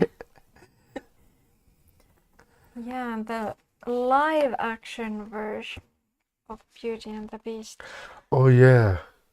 Dorinda says, yeah, I think this one is one of my favorite. That just like you said, it's hard to remember all the childhood Disney movies. The Lion King we had VCR at home. Oh no, forgot Lion King. Oh, that's Yeah. that's really neck and neck with Aladdin. Yeah. But I watched too much of it. Yeah. I wore it down. Yeah. Mhm. That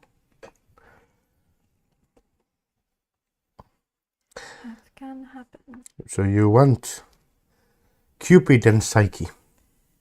Maybe. Well, I start anyways. That answer doesn't help me at all. You just start.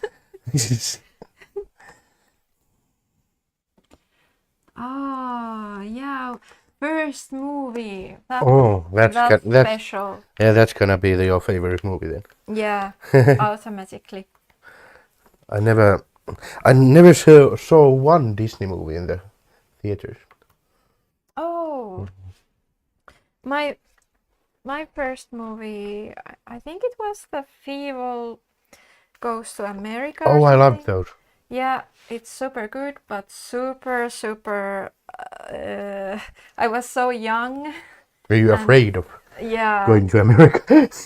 Yeah, absolutely. It was quite intense. And then I saw the mermaid one. Ariel? Yeah. I think it was like my second movie in the theaters, and I cried in the end, and I thought it would help if I eat some popcorn, but it didn't happen. Just cried into your popcorn. Salty. Yeah. I was so embarrassed. I was a child and I was embarrassed that I was crying. So I asked popcorn from my mother. You can hide your face. Yeah, I don't know. Problem solving with popcorn. Yeah.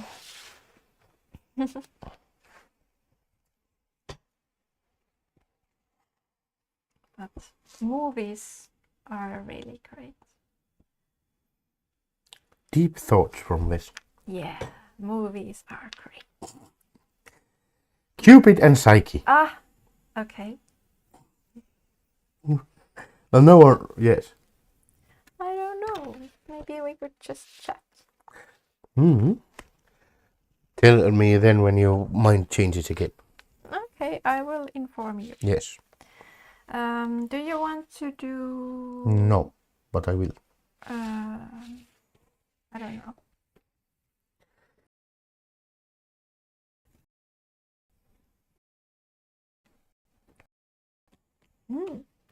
I want to watch Aladdin. Yeah, I want to watch this. Beauty and the Beast. I just read it. You don't have to. You get into adaptation spiral. Oh yes, yes. I love different adaptations. When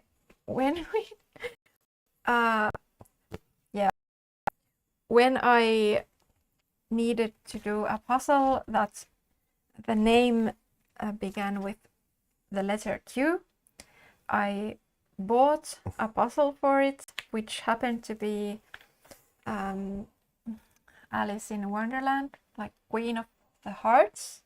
So that's why we just watched all the movies, and I also started to read the book, and yeah, I just love different versions and how they differ from each other. It's insane. It was a project, but really fun too, wasn't it? Almost. Almost. A couple of adaptations, it was fun.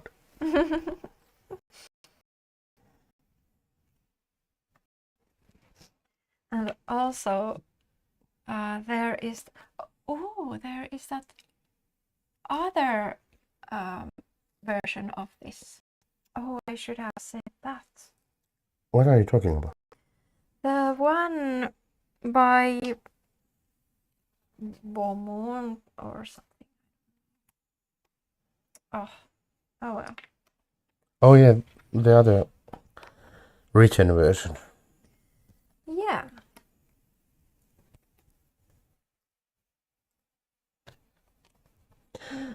Abridged.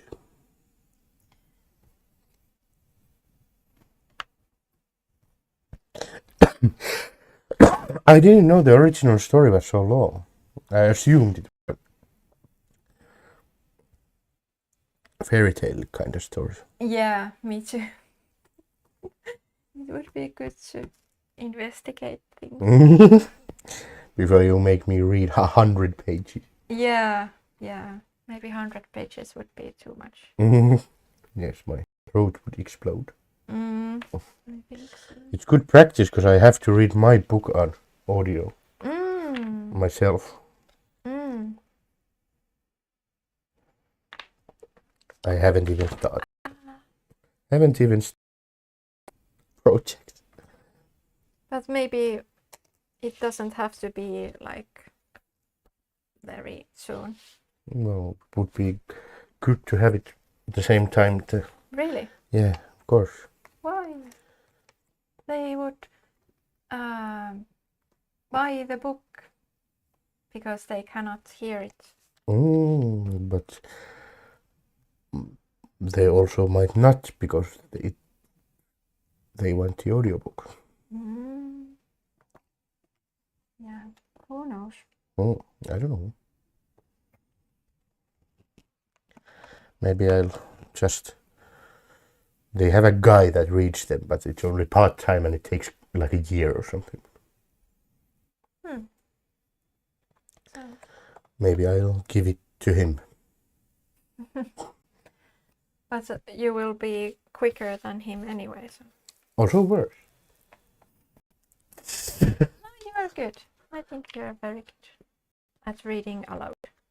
Yeah, but it's a whole skill.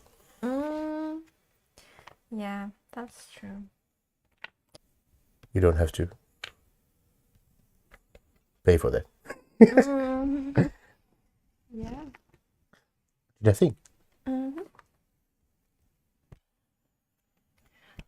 Also, I would get royalties from that. yeah, that's great.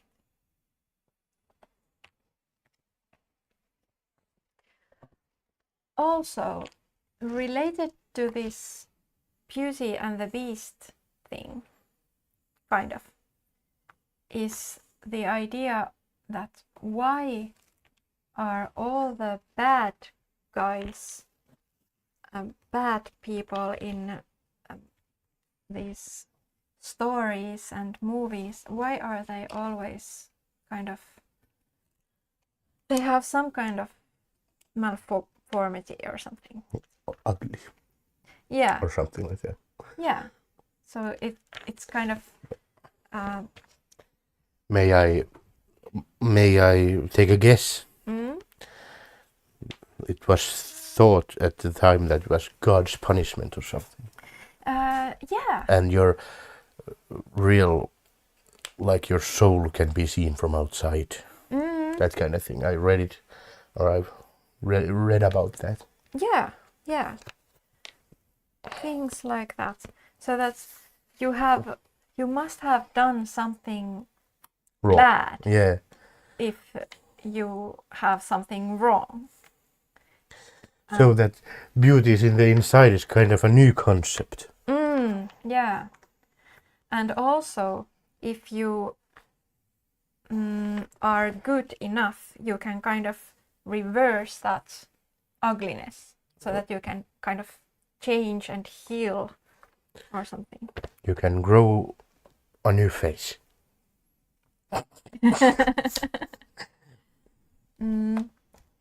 But yeah, and that's quite deep in our society when you think about all kinds of bad characters, baddies. Even if they're not ugly per se, they always give them a scar or something. Yeah, exactly. Scar from Lion King. And oh yeah, even called Scar. Exactly. And many others. Disney being subtle as always.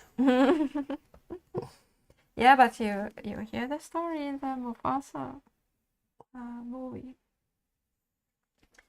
But yeah, I really find it fascinating that why is it still in 2025? Well, it's a easy story trope to signify something. But if you have something wrong, not wrong, no, I don't know how to say things, but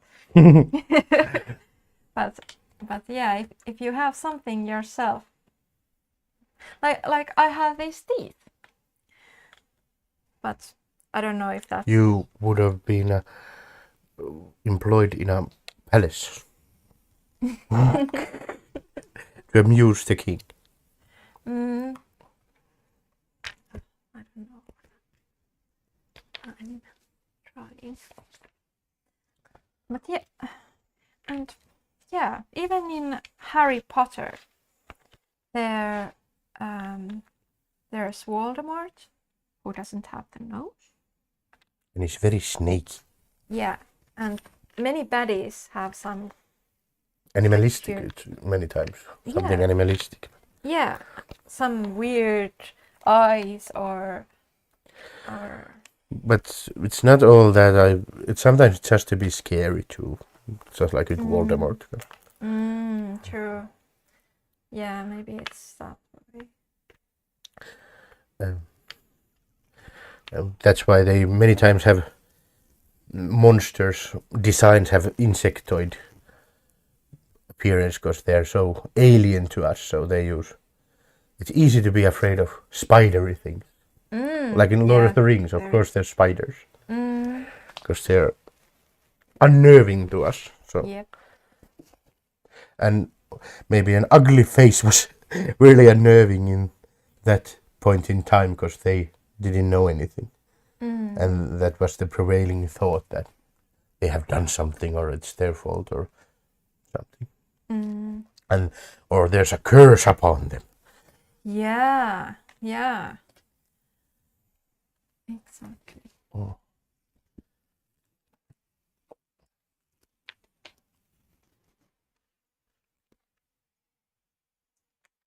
So it kinda exists today, but not really. It's like a remnant of a thing. But it's still very much used. Yes, but no one... It's like a suspension of disbelief there. And a signifier. No one actually thinks that if you're ugly, you're cursed. True.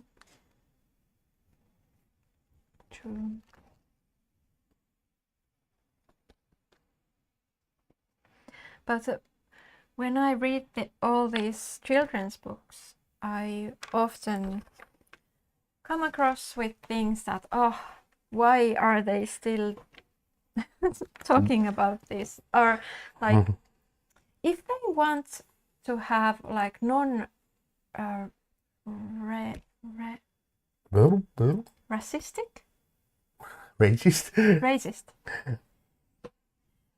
things, why do they still keep on like repeating those Well, many children's books are very lazy anyway.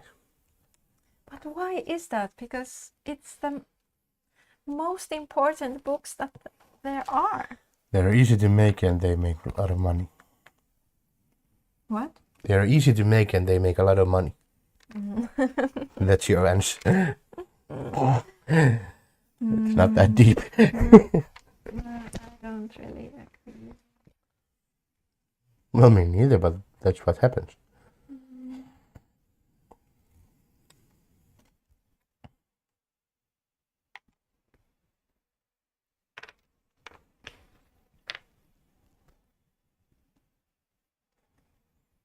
You have many duck foot pieces here. I know. I'm also very bad. Do you want to change? No, I like these. Even though I'm bad. I am cursed with puzzle badness. How can you be with me? Very easy. I will show up in your dreams every night as a good puzzler.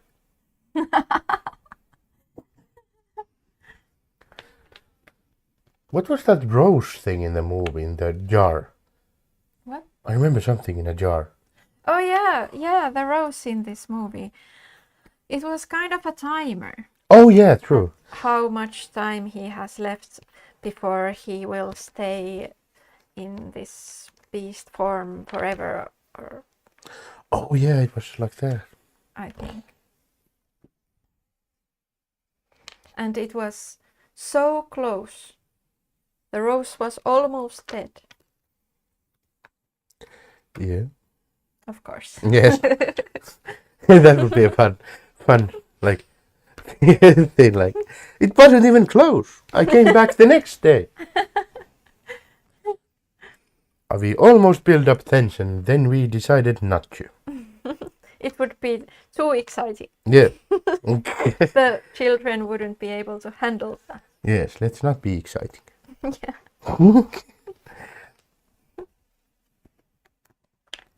Yeah.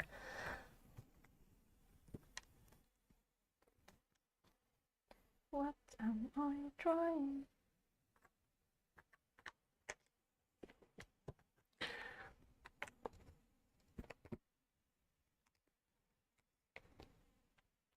Would be fun to see a serious drama on that, based on the original book. Yeah.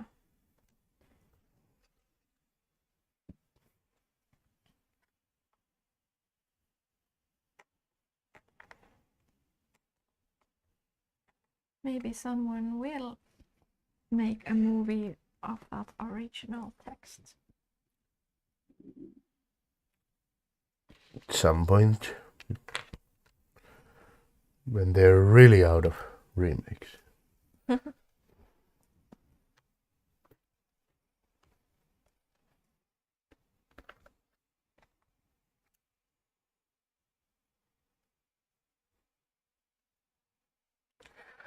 I might eat you. No. That's what Belle should have said to the beast. It's so weird that she actually thought he would eat her. And that's the first idea. Like, weird.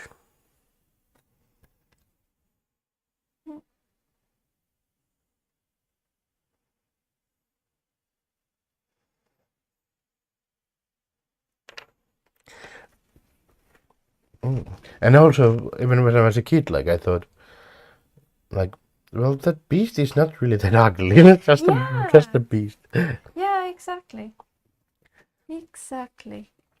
And many prefer him as the beast and not in human form. Well, he was the most generic thing after that. Like, Yeah. just a draw up Disney prince. There you go. Like, Yeah. True. well, Hollywood and movies very often do that. They call something ugly, then you're like, in what world is that ugly? Yeah, exactly. What was the series or something that was many years ago? And it was called The Ugly Girl or something. They Like- are never ugly. Yeah, like what? They're not Yeah. even close to ugly on any metric. No. She had braces or something, and that was it. Yeah. Like what? Mhm.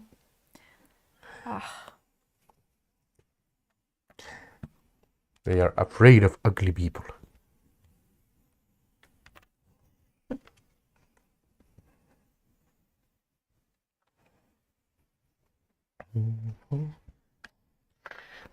Yeah, it's always also that happened actually in Game of Thrones too.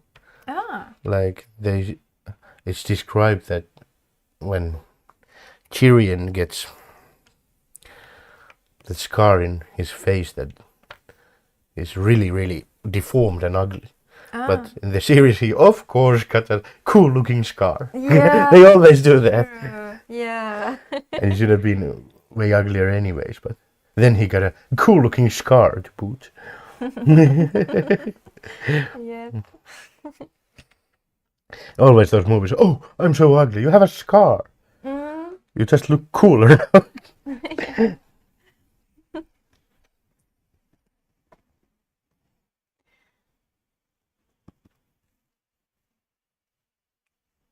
Yeah, there could be more good characters with scars and stuff. I think that would be really nice.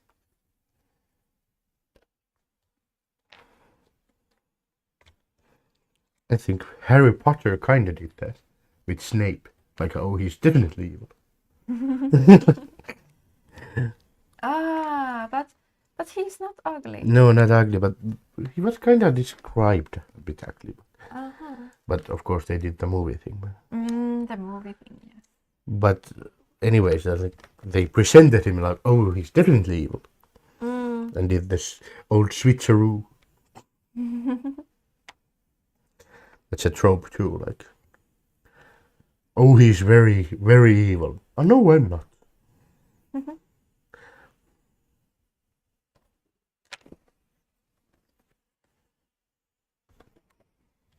I was so sure.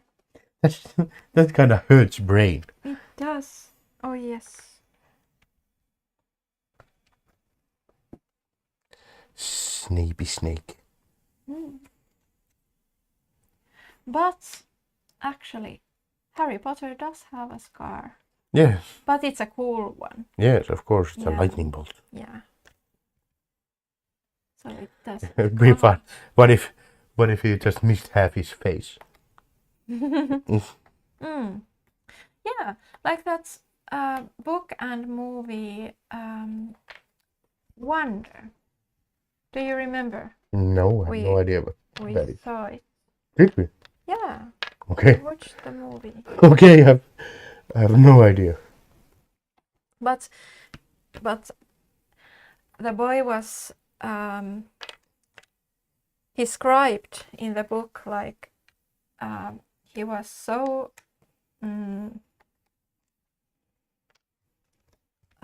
scary looking that you almost want to throw up. But of course he was the cutest being in the movie. Yeah, that's kind of frustrating. Yeah. Like, if that's ugly, what am I? Yeah. Exactly.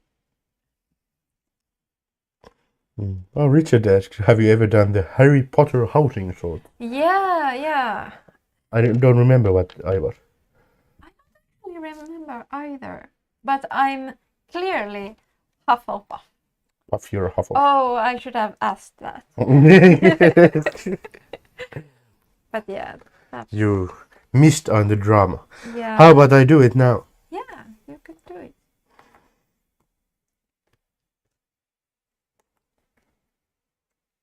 And say it aloud. I will do it now. What do you mean? Yeah, like say the question Why? and answers. So that it would be entertainment for us. I don't want to be entertaining.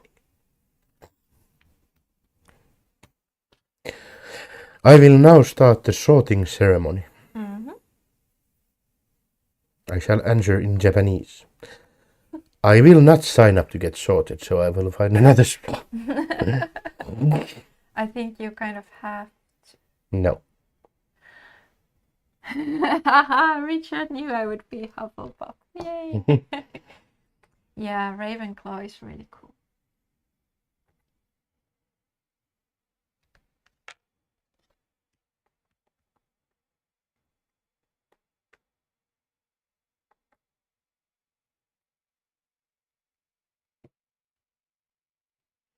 Well, there's some. There's some unofficial, but I will take it. Okay. How many? Are there enough questions? Question 1.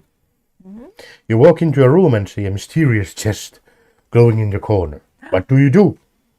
What do you do?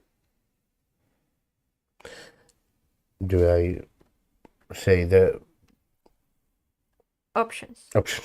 Yes. A. Check it out. Adventure awaits. B. Analyze the chest carefully. What kind of magic could this be? C. Check if anyone else might need help with it first. D. Plot the best way to take it without getting caught. I would analyze the chest. Question 2. You've been given detention for something you didn't do. How do you handle it?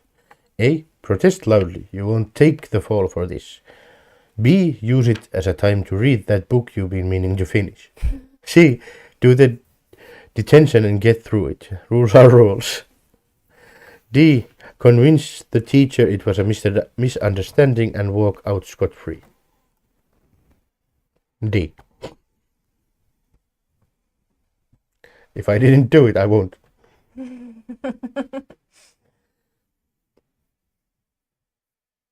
I actually once did that to a teacher. I felt so powerful. You did what? One teacher wanted to give me like detention. I said no and went home. What? She was quite puzzled.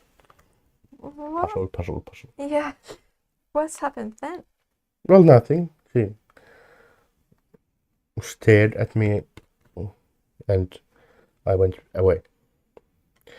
I think she realized I called her bluff. What is she gonna do?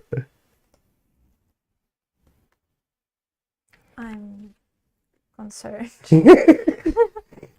That was the one teacher I didn't like. Okay. Like really like. Really didn't like. Question 3. A younger student asks you directions to the library. What do you do? A. Lead them all the way to the library. B. Draw them a quick map. C. Take them, help them get registered and befriend them. D. Say you're too busy, sorry. I will draw them a quick map. Question 4. What's your favorite magical creature? A. Hippogriff, so cute and loyal. B. Phoenix, wise, immortal and burst into flames. How cool is that? C. House elf. They are hardworking and always around to help. D. Basilisk, deadly, cunning and absolutely terrifying. Phoenixes are cool. Question 5. You're faced with a difficult test. How do you prepare? A. Get friends together to prepare. We've got this. B. Study alone in a library. I need silence. D. Review and practice notes daily. Every little bit helps. D. Try and find out what's likely to be on the test and study for that. I must say D. Which was? Try and find out what's likely to be on the test and study for that. I think that's just common sense. Are you gonna read the book if this test is about a portion of the book? True. I don't think they're going for that, but anyway. Question 6. Which subject at Hogwarts are you most excited about? Dada. A is so defense against the dark arts, bring on the duels. B. Herbology, working with plants is so calming. C. Potions. There's a science to magic and it's fascinating. D. Charms. You can use spells for pretty much anything. Potions. I pick potions. Cool. You're at a Quidditch match. No, I wouldn't be. And your team is losing. What do you do? A. Cheer louder. They can still win if they give it their all. B. Look at how the other team are playing. How can they lose? C. Show endless support and loyalty. Win or lose. Yes. D. Work out a plan to ensure. Weirdly, I think you would be like really, like oh no, really negative on that. Negative. You would be like if someone's losing like 100 and 0, you'll be no, there's no chance. Yeah, could be. I'm endlessly optimistic even in hockey, so endless support. Yay. If you could use one spell for the rest of your life, which would it be? A. Expelliarmus. Defense is the best offense. B. Accio. Summoning things so practical. C. Lumos. Keeping the light on is handy in dark places. D. Impervious. Nothing can touch me, not even the rain. Not even the rain, that's like the worst thing one can. Accio. That would be so convenient, summoning things. What's your ideal weekend activity? A. Going on spontaneous adventure with friends. B. Relaxing in the common room with snacks and friends. C. Planning your next big move to get ahead. D. Reading up on new topics and expanding your knowledge. This is hard. It's either B or D. Relaxing or reading up on things that are exciting. I bet B would happen more often. So relaxing. What quality do you most value in others? How long their necks are, so when I know when they will become giraffes.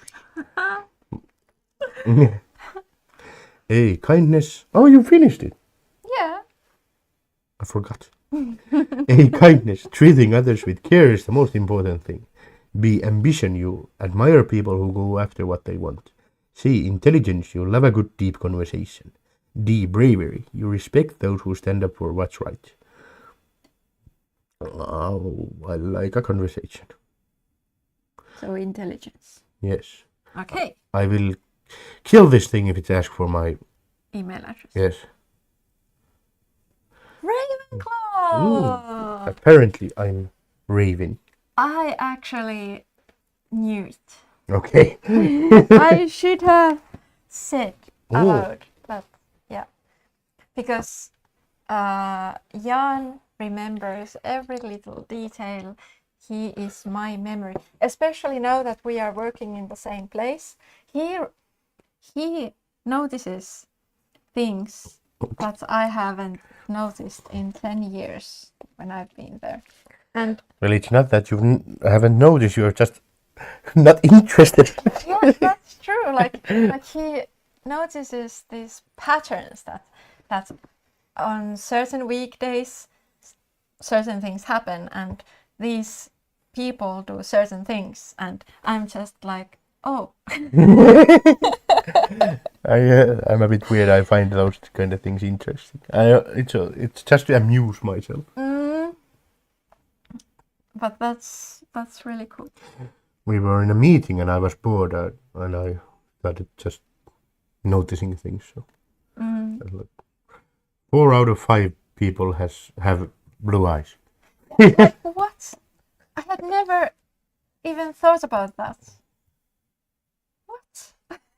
Boredom does the thing. Yeah, I guess. But still, if I were bored in that situation, I would just think of something else or maybe draw something. But I didn't have pen and paper. Oh. Otherwise, I probably would have drawn something. You have been doodled. Yeah. And 3 out of 5 women in that room had the same haircut. I wouldn't have ever noticed that myself. That's so weird. But yay! I finished the puzzle and the time was... Yeah, I did this whole thing in 2 Yeah, hours. that's quite fast. Whoop whoop. Yeah. plus 4 hours. So that's actually quite usual time for me for 1000 pieces. 6 hours. That's Well done. yeah.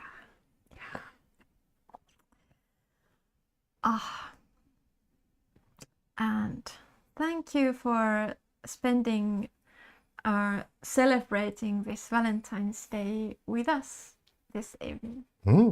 At least for us, it is evening. And, on Sunday we have very interesting things happening because Do we? yes, because I have. Oh, hello, Jenny. Welcome. Yeah, lovely puzzle, lovely movie, and lovely original tale too. It was great. But yeah, on Sunday I do have Euro Jigsaw Jam solo competition, but I cannot take part in it at that time because I actually have a team competition here in our home city, which is super exciting, and we have 4 people in our team, and unfortunately Jan is not one of them. Oh no! Yeah. And we will have a 500-piece puzzle and 2 hours to do that. So it will be really stress-free, I think. Yeah. I think we will be able to finish it. And yeah, it will be fun, super fun. You will win. No, maybe. What was that sound? Yeah. It sounded like a field mouse. Can't even do that sound. Yeah, but yeah, really fun. And that's why, yeah, I cannot participate in Euro Jigsaw Jam that morning, but we will do that live stream later that day. Of course, I cannot participate in the like leaderboard or something. I'm not really participating in that contest. I think this is understood. Yeah, but we will do the live stream, and I will try to avoid Instagram so that I won't see what the puzzle is. And I really don't think I'll be able to do that. Still do it. I don't know, because it's a competition. Of course, I want to post photos and all kinds of things and how did it go, and then Do it later. Yeah, I'll just do it later if I can. It's easy. Don't go to Instagram. Yeah, don't go to Instagram. Yes. And you'll miss my hilarious animal videos then. That too. Yeah. That's the real shame. Yeah, so that will be fun day. Yes. But now I think I have to eat. I'm with you.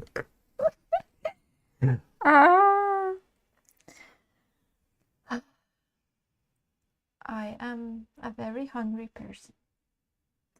Do the things. Yes, I do the things. Thank you, Katarina. I think it sounds super fun too. And tomorrow I actually have team practice. And yay, we have a team for Finnish nationals. So that's super great. And I have a pair for Finnish nationals. And she is not young. Which is I've been dumped. Yeah.